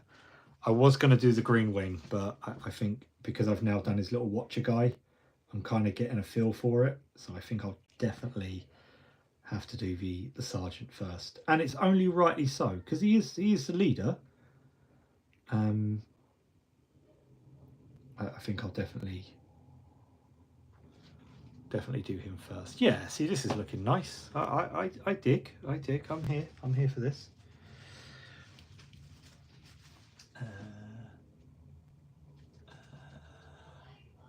I'm not having Chinese, but I did just make a tasty spicy fry. Do you know, I had egg fried rice and char siu chicken for dinner. I love cooking. I always cook.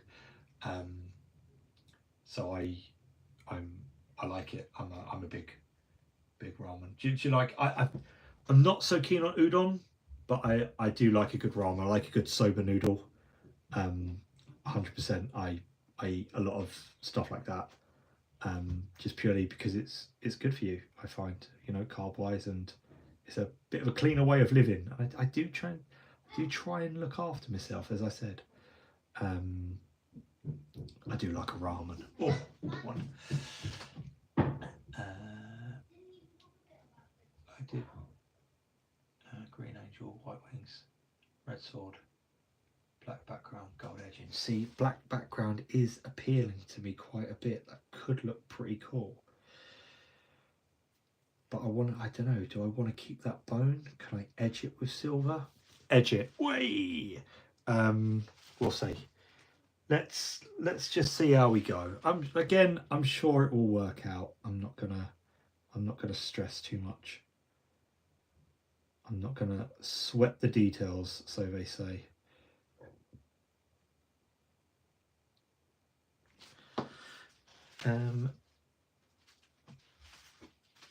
Let's just go on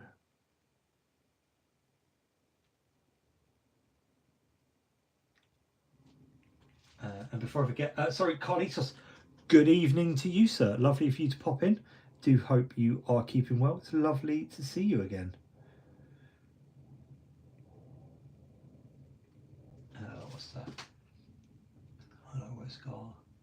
What about a bone background, green robes, red sword, silver lining? Wash with blue to make a glowing blue effect. The original first legion was in black, same reason.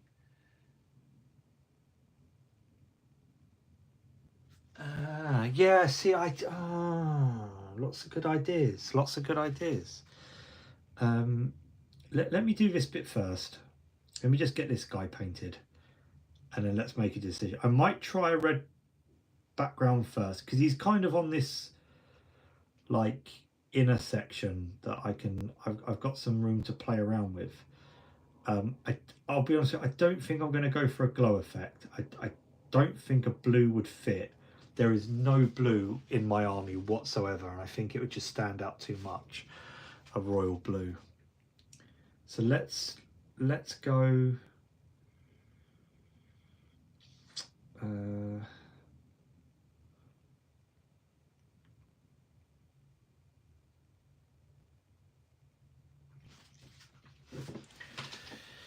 However, if I do a red, then it's going to be red on red. So maybe I can do like the Screamer pink. Let's go for that. Hang on a minute. I think I can.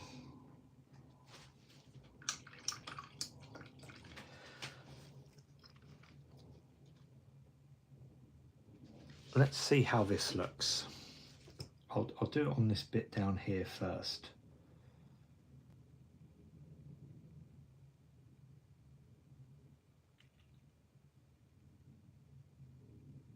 Because see, this bit's going to be the main focal point of this guy, is the shield. So we kind of want it to look fancy and nice.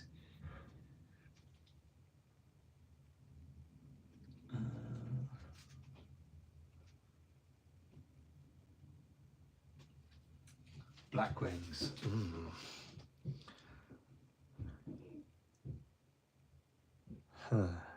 That's not a bad idea. Black and red edge. Hang on a minute. Let's, if we have to start again, then we have to start again. But let's see how this is going to look first. Got some good ideas, but I never thought about doing black wings. That could work quite nicely. Let's see how it works like this. I am going to highlight the oh god, look, there's a little bit right there.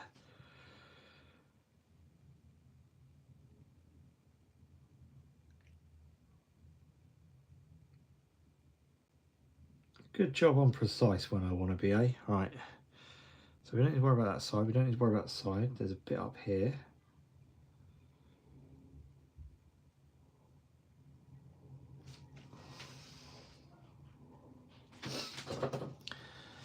And then here.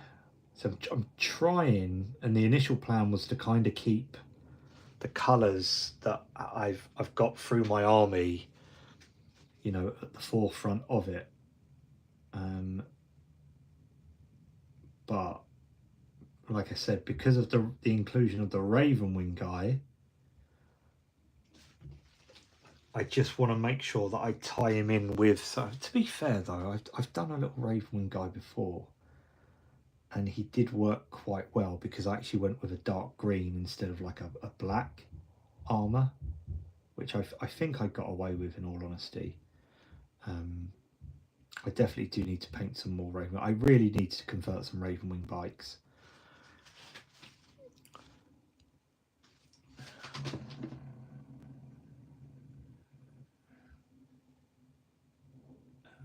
So, right, I'm painting a Makes Thousand Suns army right now, so I'm using a lot of Scream Pinks. I think Scream Pink's a great colour.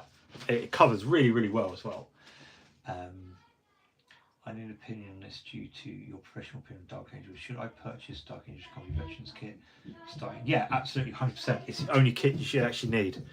The Dark Angels Veterans kit is a fantastic kit to get for any person who just wants to start maybe kit bashing some Dark Angels. It's cheap. It's got so many good bits. You can mix and match, you know, the Firstborn and the Primaris stuff. It all works really, really well. There's a ton of stuff in there for kit bashing. If you look at any of my kit bash videos, I always, in some capacity, if not all, go to the Veterans kit because it's just so good. Can't wait for my Dark Angels. It's great inspiration.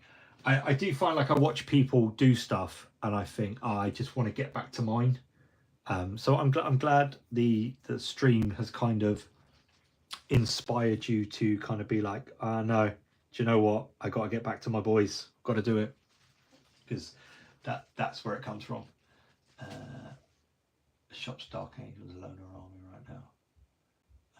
Good one. At least, hey, Shop's got taste. I do like, you know, got Dark Angels. 9 converted bikes. That my pile of potential.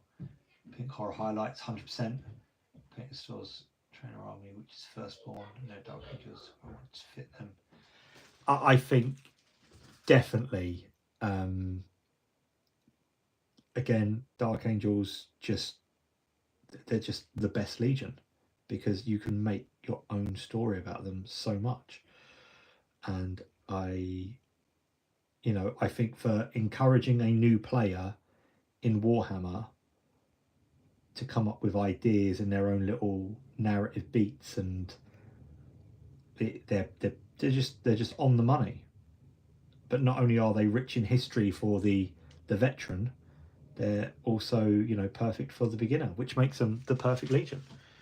Again, Dark Angels, just the best Legion. Right.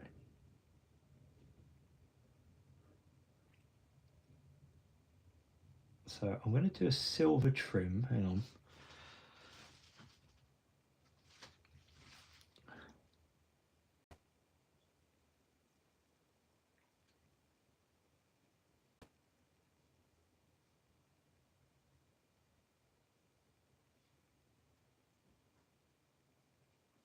Sorry, again, I'm poking my tongue out to concentrate. It's not. I'm not ignoring anyone. Don't worry. I just really can't do two things at once. North Star, hi, how are you? Nice of you to pop in, my man. How are you today? Are you keeping well? It's as always lovely to see you. Thanks for popping in.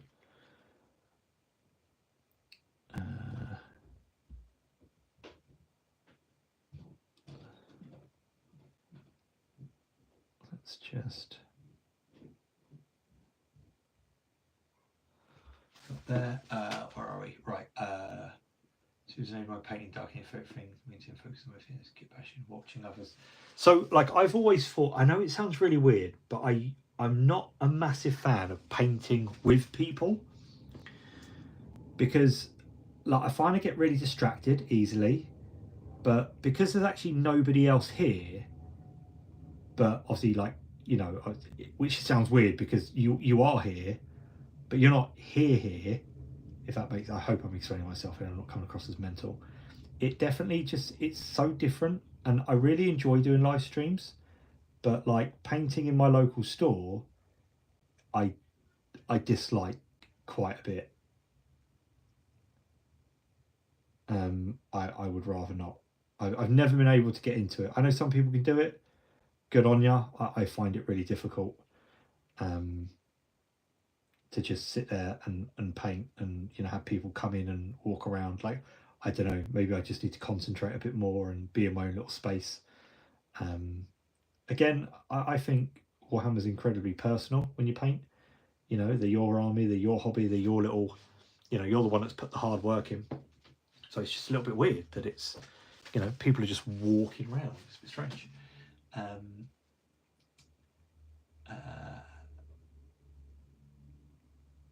Why is First Legion best? Do you remember when Durangan overran the Imperium and slaughtered the Emperor? Exactly, you're welcome. Best Dark Angels Kitbash kits are definitely company vets. Yeah, the new upgrade sprue. If you can get hold of the Ravenwing sprue, do, but don't pay extortionate prices for it. But it has got some really lovely bits, which is very cool.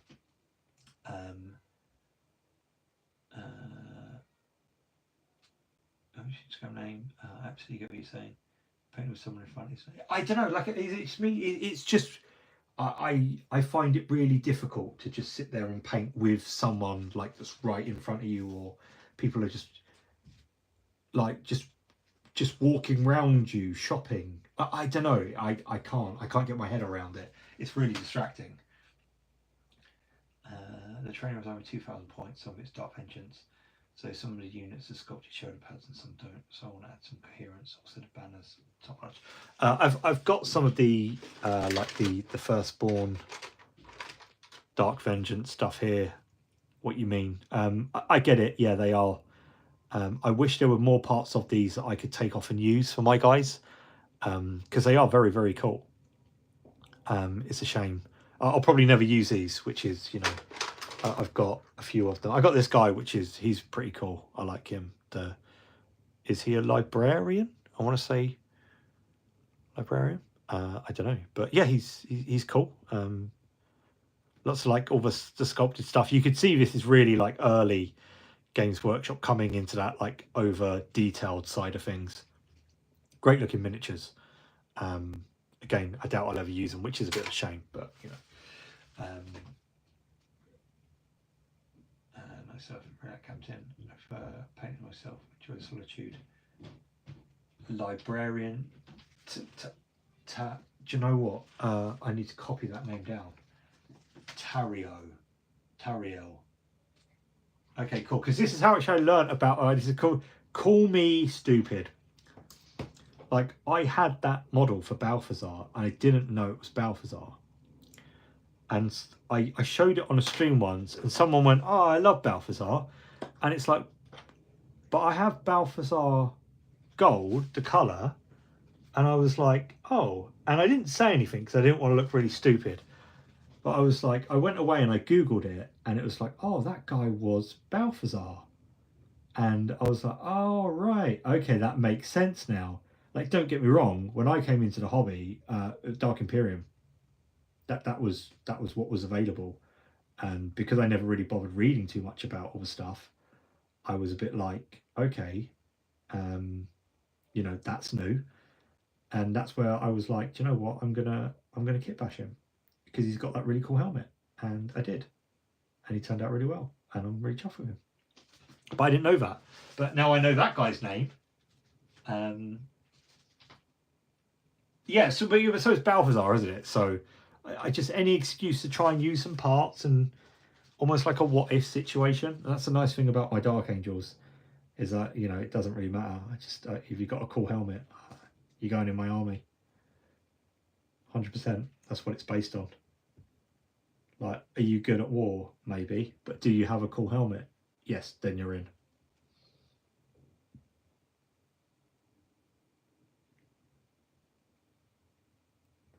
I'm not going to say having a taller helmet gives you more importance in the Imperium, but I feel having a taller helmet definitely makes you more important.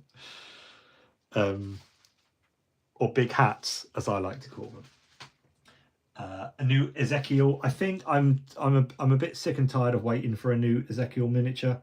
I think I will have to definitely kitbash my own. The other thing that I've been toying around with the idea of is a good executioner chaplain.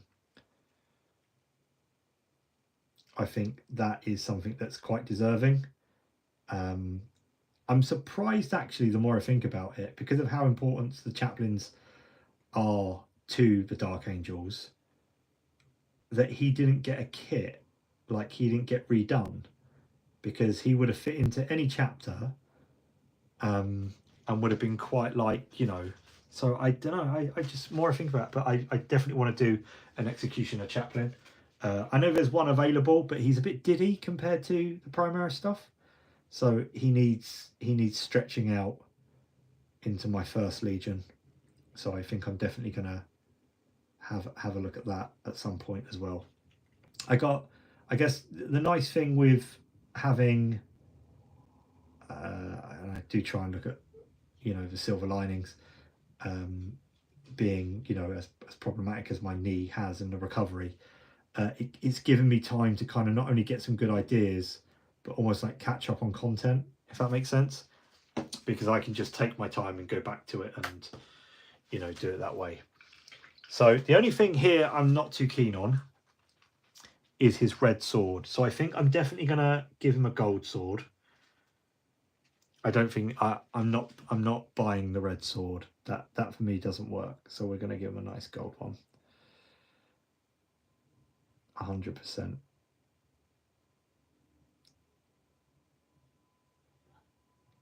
Like this.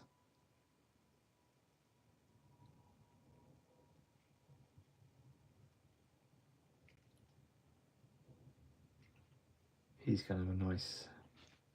That's better.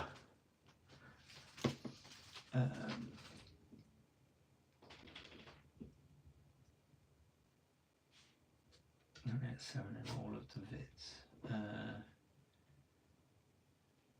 I used to. Hang on, wait. What? Hang on, I'm just trying to catch up. In shop, our nickname for Balthazar is Baby Azrael. Yeah. I also wrote Balthazar on his helm for its own purposes. Hang on, I've missed so much. Oh my god, stop talking. Wait, stop, I can't read that quickly. And he's dead. Right, okay. Balthazar's dead, release of paint called Balthazar Gold after his death. Games Workshop, why did you kill off my homie? Ezekiel, I think Balthazar Gold is named after the dog. Yeah. No, we're going with Balthazar. That stands. I'm not taking questions. Rob Balthazar is home for his own purposes, same shop. Balthazar's Baby Azrael. I mean, look at lines. Massive helmet, clearly. Most important. Exactly. Big helmets, big hats. Please for Ezekiel. I used Snook Grimaldis, an old interrogator chaplain bits for mine. He just said, did he? I don't even think I could talk about that on the stream at the moment because I don't know whether I get flagged up. But yeah, there's a lot to say about that. Companions becoming Dark Angels, fully kit. I've been keeping count for every time he says it. Currently at 7 in all the vids. How big are you into basing? Focus Librarian is better than Primaris. Oh, controversial. But I like doing a base. I do base. There's a few basing tutorials up on my channel. For my Dark Angels, I do keep them fairly plain because I like the focus to be on the models, not the bases.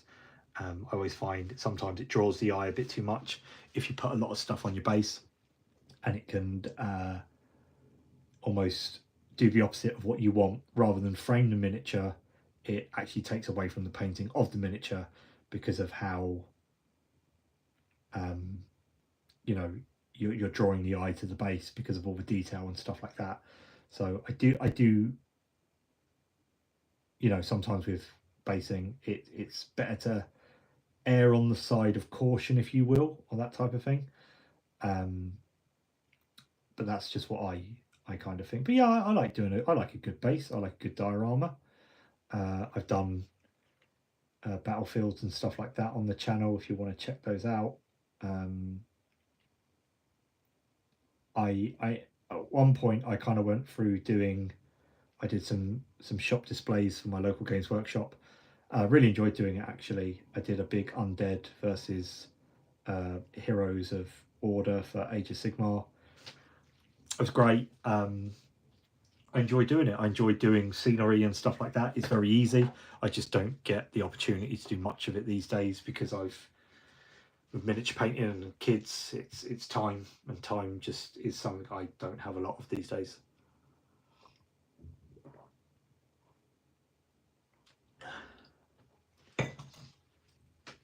Right, let's just tidy up his warpstone grow, because I have just been a little bit messy there.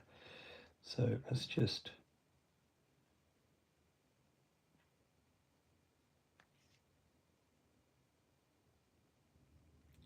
around here.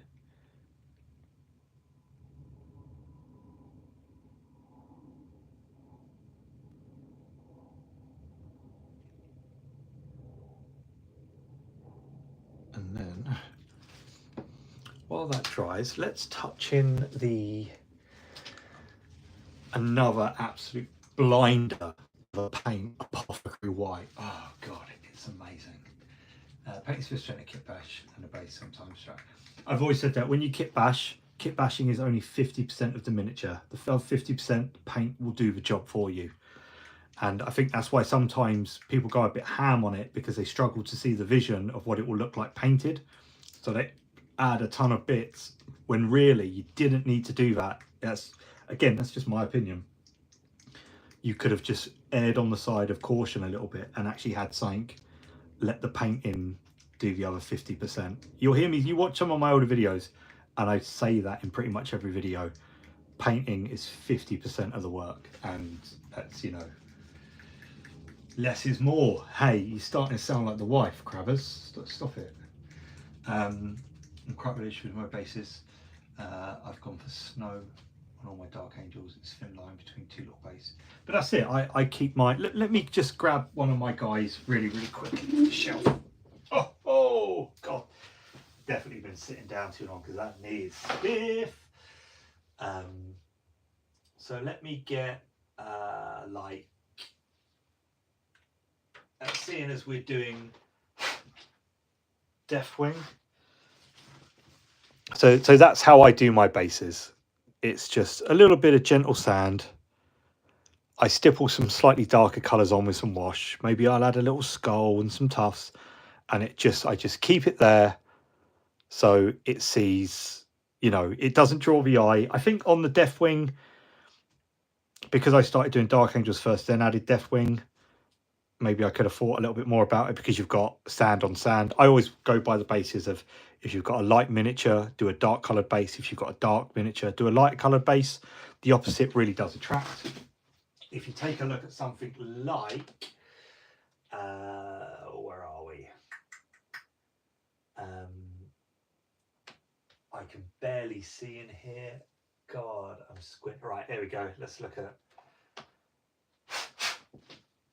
my company heroes captain. See, it just frames it quite nicely, because again, you've got the bone working with the dark green. However, you put them next to each other and I don't think they look too out of place.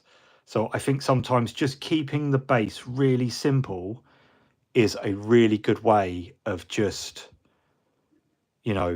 drawing the eye and making sure that it all looks, the base is, don't get me wrong, it's nice enough. Is it exceptional? Absolutely not. But it's not trying to be.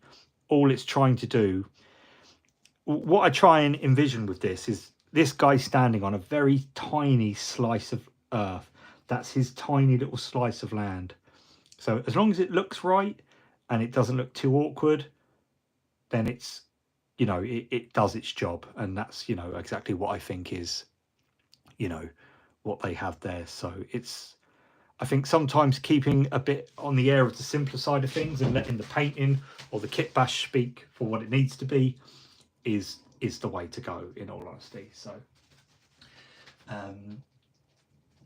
if you run as a need permanently the live stream, what do we do? Brother, I have fallen. Just, that's all right. Okay. Yeah, that's a good one. I'll give you that. Don't be like that, brother. I have fallen. Oh, fuck off. That's good. So you just get a layer of cork. Yeah, that's what I do sometimes. If I feel like I want to just raise him up, like my veteran sergeant, he's on a bit of cork just to make him. Lazarus is on a bit of cork because he's a, company master, whatever. So I just do it that way. But I'm quite picky with it. I don't do it for all of them. And that way as well, when they're on the shelf, they look a bit more visually interesting because some stand slightly taller than others. And it just kind of adds like that little bit of interest to him. Looks a bit more believable because not everyone in the world is the same height. I don't know whether Space Marines are also the same height. I don't know. I've never really thought about it. Are they stretched when they cross the Rubicon Primaris to all be the same height? Is that a thing?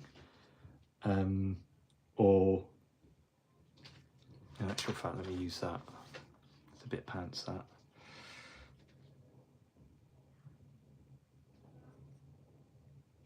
Let's just clean that up. Let's get some of this on. There we go. I will never be fallen with my knee. For the Lion brothers.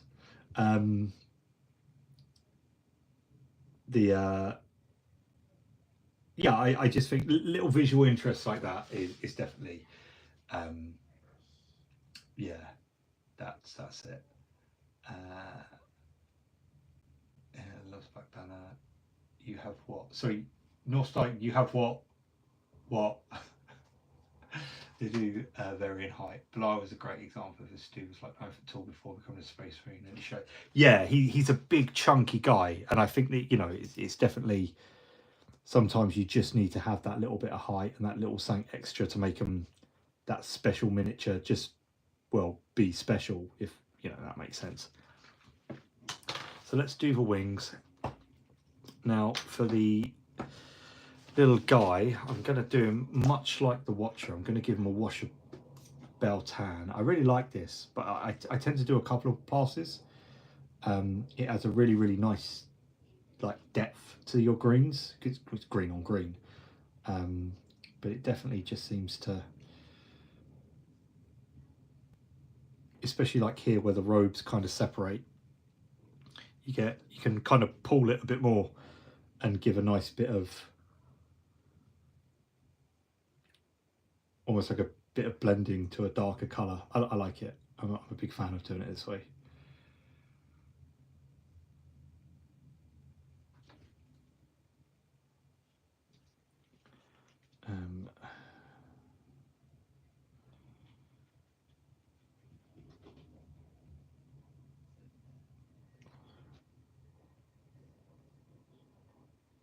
So let's just wash all of this, that's fine. And then I'm going to wash around the outside. I might use Agrax. I think that'd look quite cool. Just noticed the little splodge that I've missed when tidying up, which is bloody annoying. What we want to do is kind of hold it at this angle because we want that to run down ever so slightly. Did you vary in height? Take off the dark inside I give with a grain of salt. Maybe it was soaking. Maybe I'm just secretive. Hey, all the best Dark Angels are secretive, so don't worry. Let's use, where's my cool thing that I had? There. I need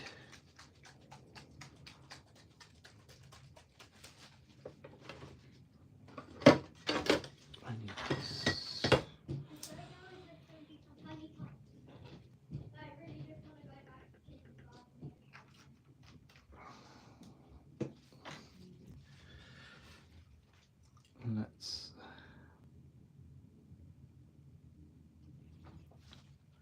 just stick a bit in there to darken those edges. Can always tidy it back up afterwards. And in here.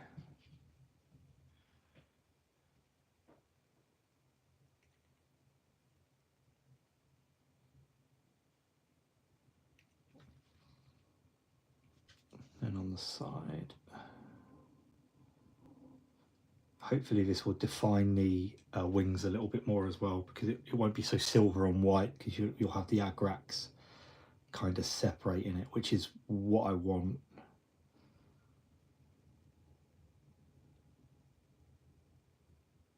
And I can always add a second pass of this as well, which is will definitely help.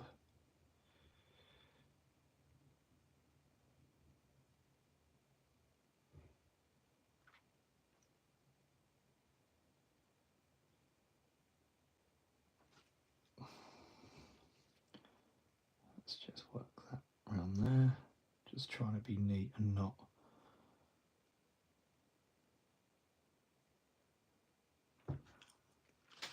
Okay, so already that's starting to stand out a little bit more, which is quite nice.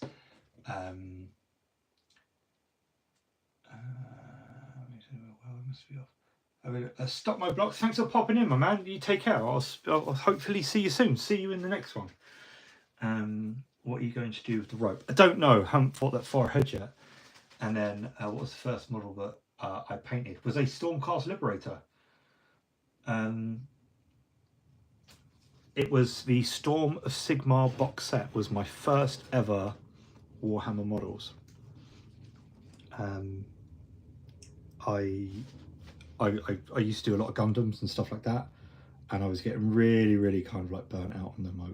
I'd done so many, especially the Iron-Blooded Orphan stuff, and I just wanted something really different. And my wife was like, "Well, you like painting, so why don't you why don't you try to do Games Workshop?" And I was like, "The fuck is that?"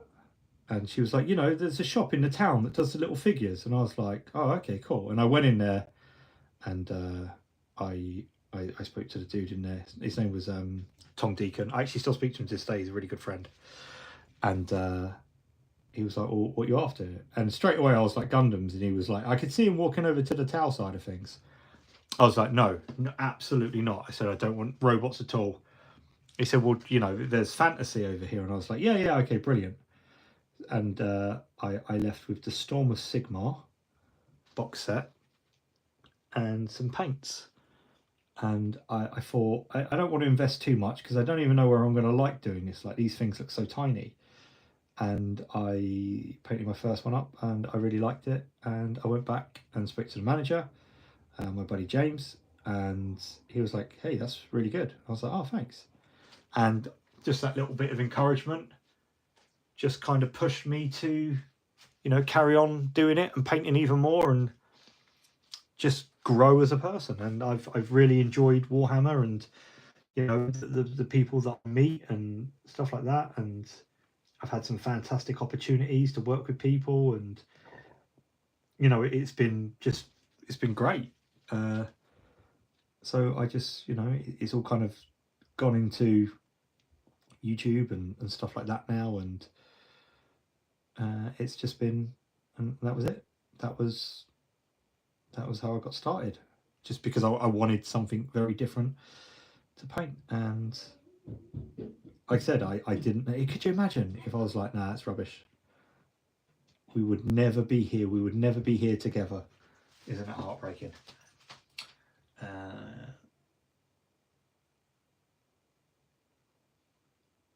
So that's fair. Yeah, to be fair, I'd only do Tau if you could do Gundam parts. That's exactly it.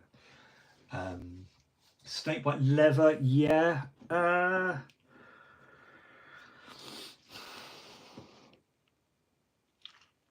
However, I do have a bit of an idea.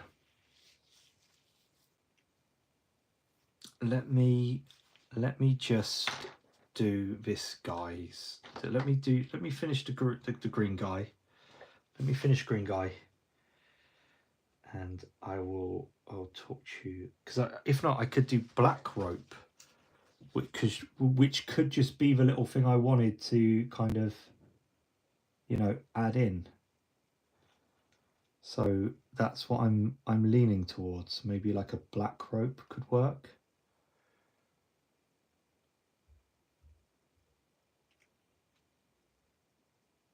And just paint this little roby guy.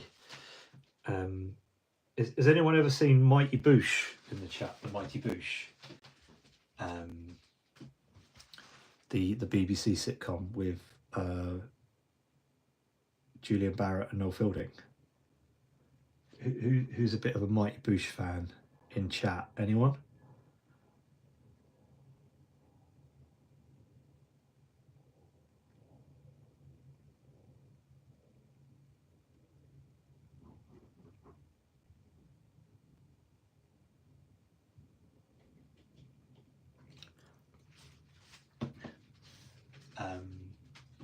Let's say we'll have a Black Legion, Black Templar contrast, so you get the cream showing through. Well, I might do. I've got a lovely matte black up here, which I might use. That could work. Not you, naan bread. Season 1, when the Call of the Tundra, like with these, do you not just think, look into the Parker? Like, and it's just constantly in my head. I've got to say it before it drives me absolutely nuts. Look into the Parker.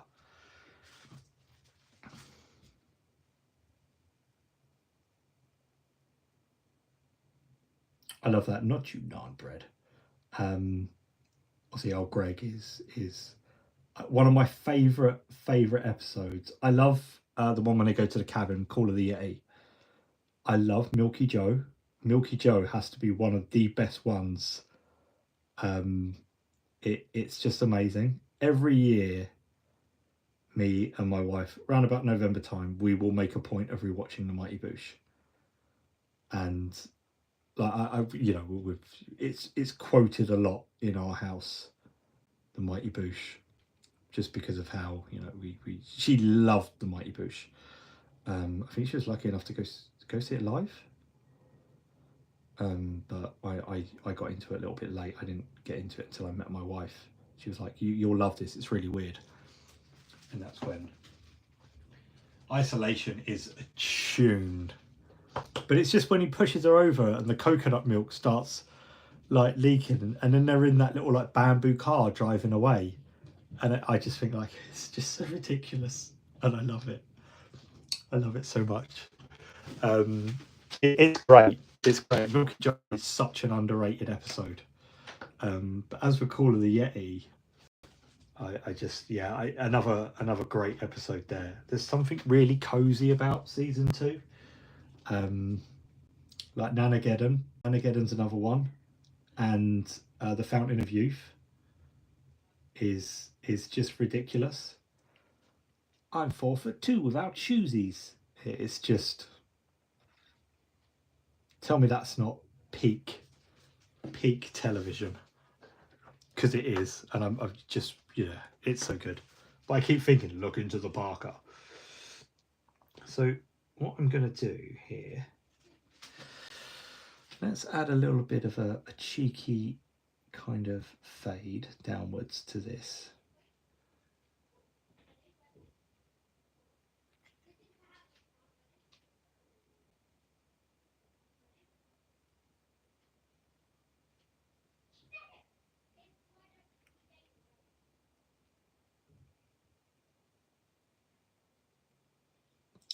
But also I like Bob Fossil was one of my favourite characters, because that's the type of weird humour that I've got.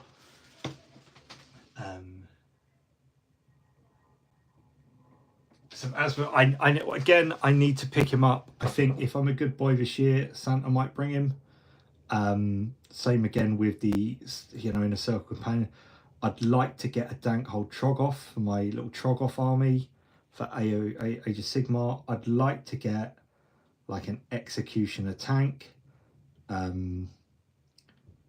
for my Christmas project. Again, obviously I did take on some extra Saturday work labouring which probably wasn't the smartest thing to do. Obviously now, you know, my diagnosis, to kind of ease things. Obviously the cost of living in the UK is just stupid. So I've got that going on as well. I will get round to these things. It's just, again, finding the time to do it quite comfortably, which is, it will get there. I'm in no rush. This stuff isn't going. FOMO has no grip over me, unfortunately. I'll do it when I want. You'll probably see on my channel in about 3 years' time. I'll be like, yeah, I'm unboxing the new Asmodee model, and everyone will be like, Rob, that's so old. That's so old.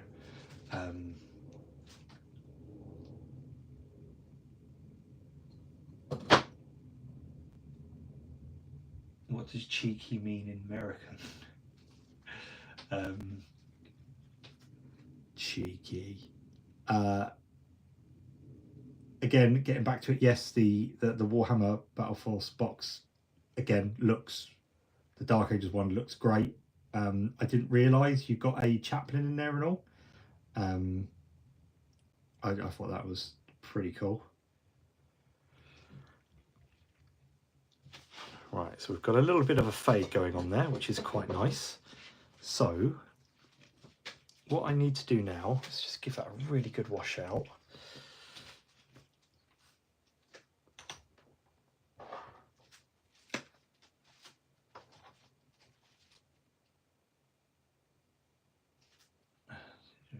The excellent. Ooh, lovely.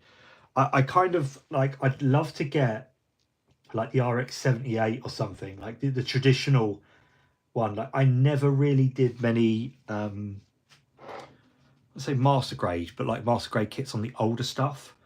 One of my favorite ones was Kamari's Vidar from Iron Blood and Orphans. I really like that. I'd like to do that in a master grade. Again, it's finding the time for it.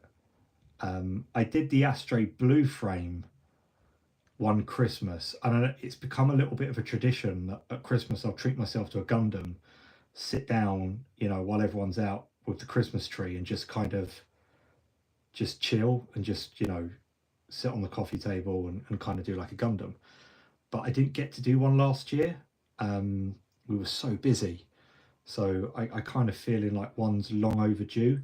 And I don't know whether you heard, but Hobbycraft within the UK are now stocking Gundams, which is pretty cool. So I think I'm going to definitely, maybe at Christmas, take a walk in there and just pick a little kit up for myself.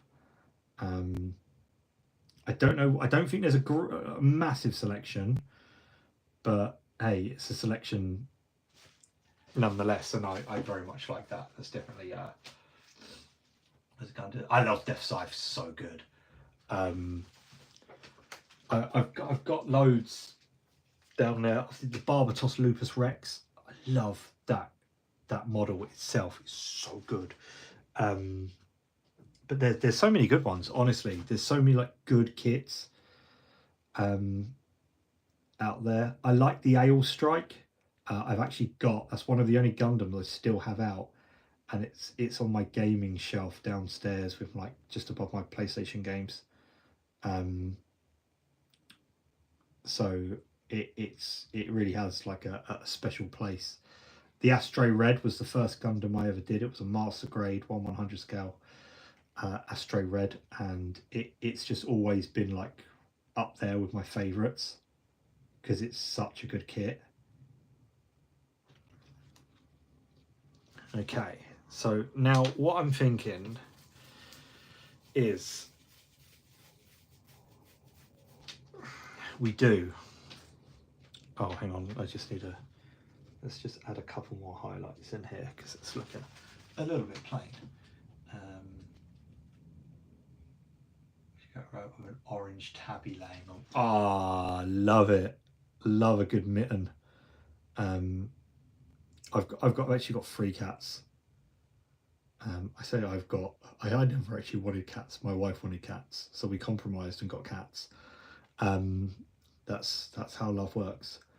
But I love them all so dearly. Gigi, our little girl cat, obviously named after Gigi from Kiki's Delivery Service. She will come actively into my office and sit with me while I'm painting. We've got Ollie, who was a rescue cat.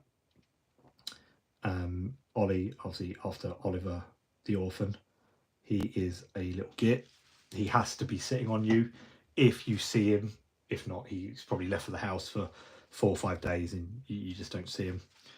And then we've got Casper, which is one of the kittens Gigi had, who is, I call him the pudding boy, because he's like white with these ginger splodges on, and he's just like this stupid looking moggy in every sense of the word. He's just so cute, absolutely like stunning. Do love him. And you say Winston, I've got the sausage dog called Watson. However, we didn't get the smart one, and at one point I had to stop referring to him as Brain Cell because he was answering me. But bless him, he is the sweetest little boy. I don't actually have a rabbit at the moment. I'd love a Flemish giant. I'd love a, you know, even just a cheeky little Netherlands lop. But unfortunately with the girls, you know, growing up and, you know, things aren't exactly cheap, there's no chance of that at the moment. So it's just cat at the moment, no rabbit. But I love them. I love a good cat. They're just, yeah, love them. But then I like animals, you know, got a bit of a sucker for that. So Studio Ghibli fan. Yeah, my daughter's favourite is Kiki's Delivery Service. And I got to admit, I think it's probably one of my favourites as well. I think Kiki's Delivery Service is such a fantastic movie.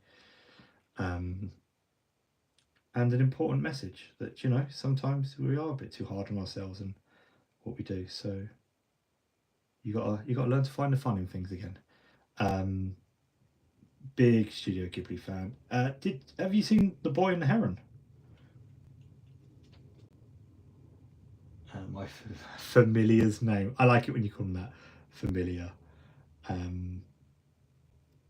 They are, yeah. There's just something very special about having a pet, especially a pet that wants to spend time with you as well. That's the thing.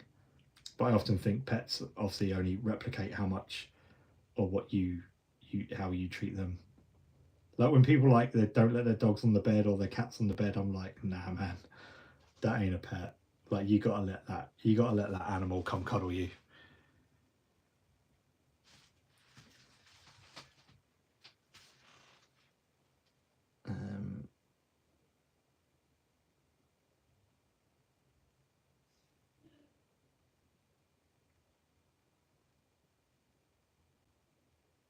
Okay, we're nearly there. We are nearly there.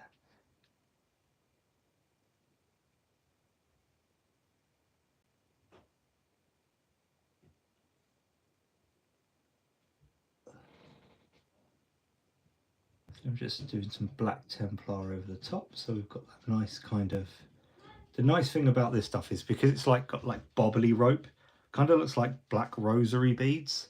So I think it kind of gets away with it, which is, I wasn't sure at first, but I definitely am feeling this. This is working for me. It's tickling me in all the right places. Haven't seen The Boy and the Heron yet. Any good? I watch it first and then we'll have a chat about it. I found it quite difficult to watch, maybe for not the reasons that are apparently obvious. But I don't think it's, everyone said it was like one of his best. I would strongly disagree. I'm not saying it's not good. I'm not saying the art isn't amazing in it. But I don't know, it seems to be just a little bit confused in my opinion. Other people might watch it and be like, nah, Rob, you just don't understand. But it just didn't feel very coherent to me. And, you know, I'm not saying I want my hand held, but I really struggled with it, I'm not going to lie. Beautiful, beautiful artwork. You know, Studio Ghibli doing what they do best. But the story just felt a little bit, well, I guess the only way it kind of felt like to me is like a child going, and then this happened, and then this happened, and then this happened. And it's like a collection of just things happening as opposed to something that makes actual sense. And there's people going, oh yeah, it's about, you know, loss and grieving, and I'm like, would I fall asleep during that bit? I don't really understand, because the main character just is a bit non-expressive, in my opinion. It doesn't really make a lot of sense, but maybe I'm missing something, I don't know. I'll give it a couple of watches and then I'll kind of make a formulated opinion. I don't like to just watch something once, and because you miss loads of little things, because, you know. So Princess Mononoke is amazing. I love, obviously, Howl's Moving Castle. One of my favorite. I love Porco Rosso. I think Porco Rosso is a really just good movie. I don't know what to tell you. It's got a little bit of everything.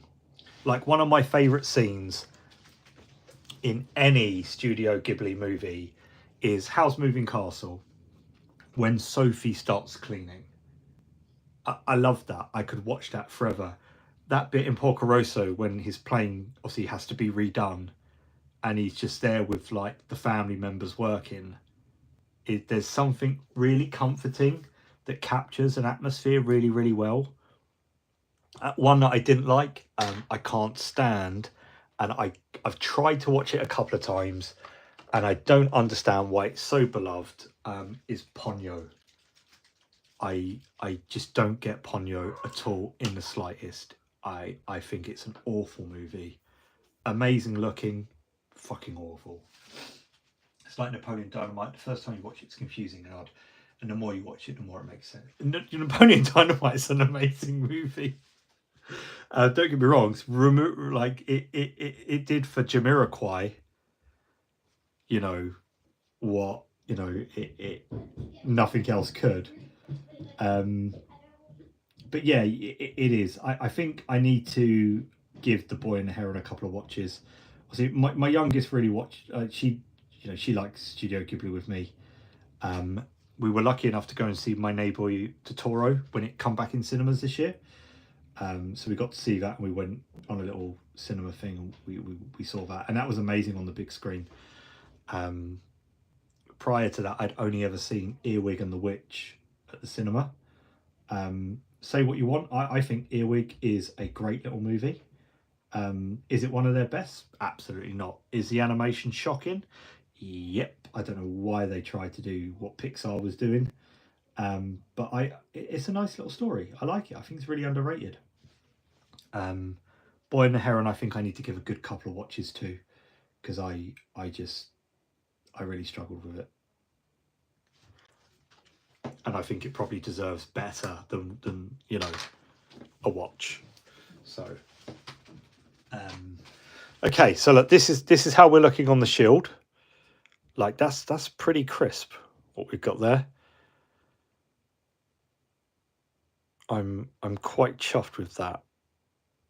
I keep seeing where I haven't gone all the way to the edge, so I just need to make sure if I hold it that way.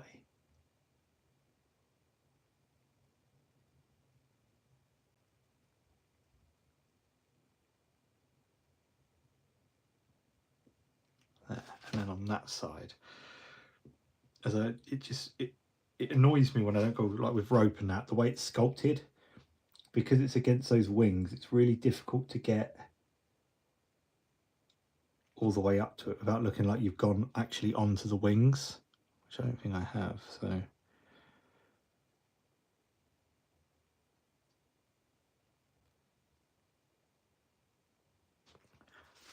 okay, I like it. I'm there.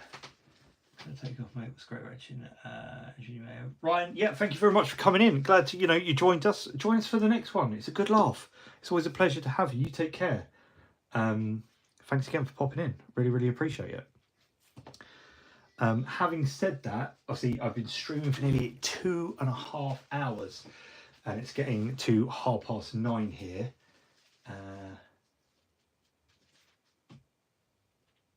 So watching the Bits video and the Company Heroes box. Why would you not build them? Just wondering. Sorry, Atomic Murphy, just elaborate a little bit. What do you mean? So watching the bits video and the Company Heroes box, why would you not build them? What do you mean? Let me just...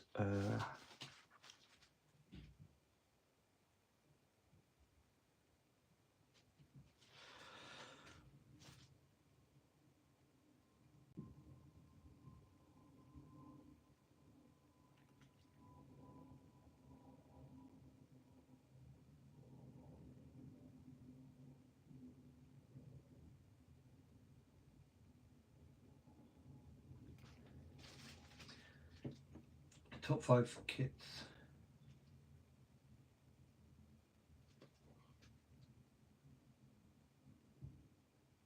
The Dark Angels Company Heroes.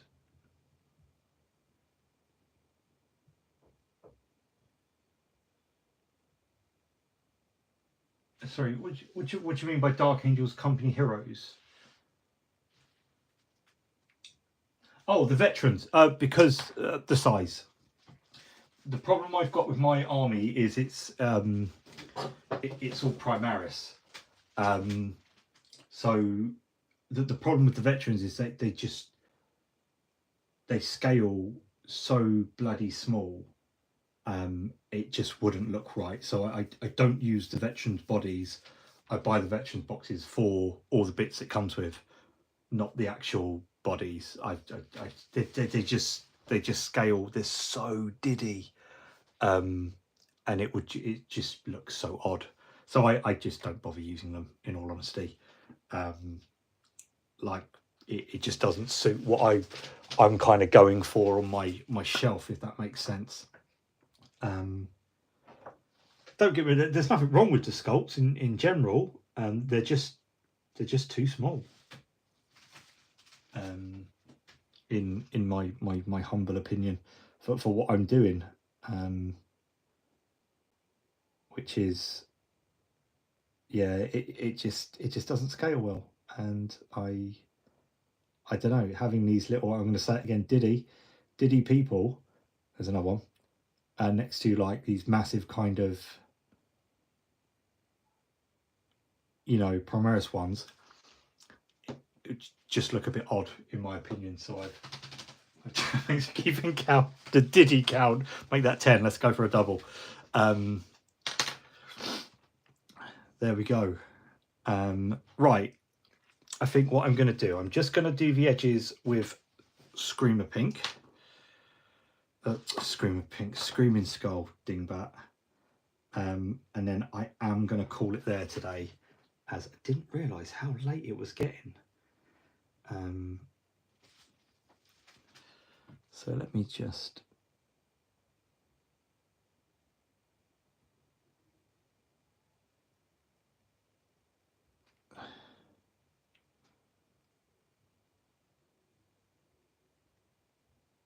and then we can have a look. And what I'll do is I'll assemble this guy tomorrow night, and I'll pop a little picture up on my community page. So for those interested, hopefully around about, let's say 6 or 7 tomorrow, check back and we'll be able to see this guy done. I'll also do his base, so he'll look the part.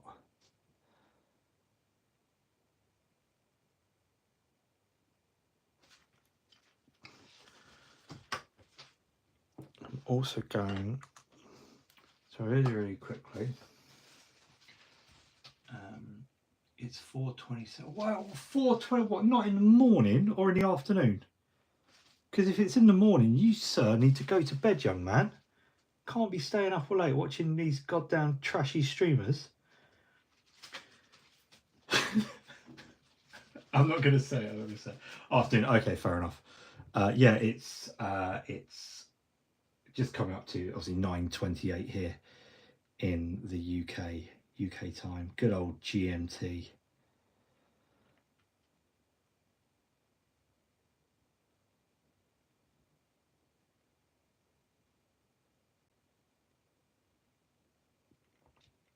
let's just add a little highlight, because it just, to me, just finishes off. Just finishes it off.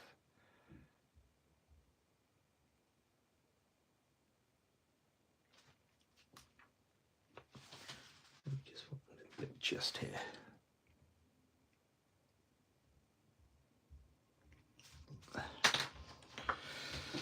And there we go. That is it. That's what I managed. See what I mean? I'm an incredibly slow painter. I don't know. Hello, Englishmen. Hello, people. Hello. How are you? I feel like I could share it like a bit more, like we could do it proper. Like, you've got a good day to you, sir.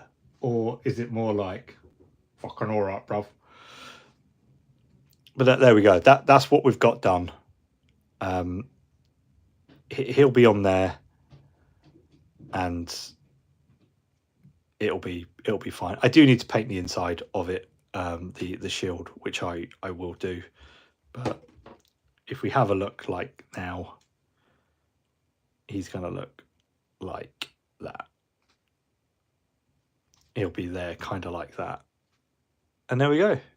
That is our little watcher. I would say done. I do need to do tally ho, crikey. Everyone talks like Austin Powers. It's just not true. It's not true. I'm just going to paint this little inside bit. I'll probably just paint that all silver. You're not really going to see it. And then that will just go there like that against him. And he'll kind of look like that. All for the cover, I love you and I'm thinking of you. I hope you'll pull it. I have cheers, thank you very much. It's you know, it is what it is. It's just you kind of get used to it, which is a sad realization, because you know you'd rather not. But your kind well wishes are very much well received. You know, very, very kind of you to say.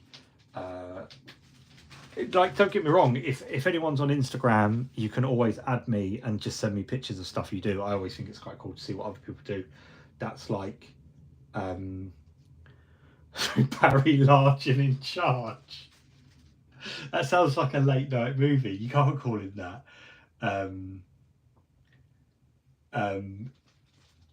Barry's stupid. Fuck off. That's ridiculous and has tickled me rotten.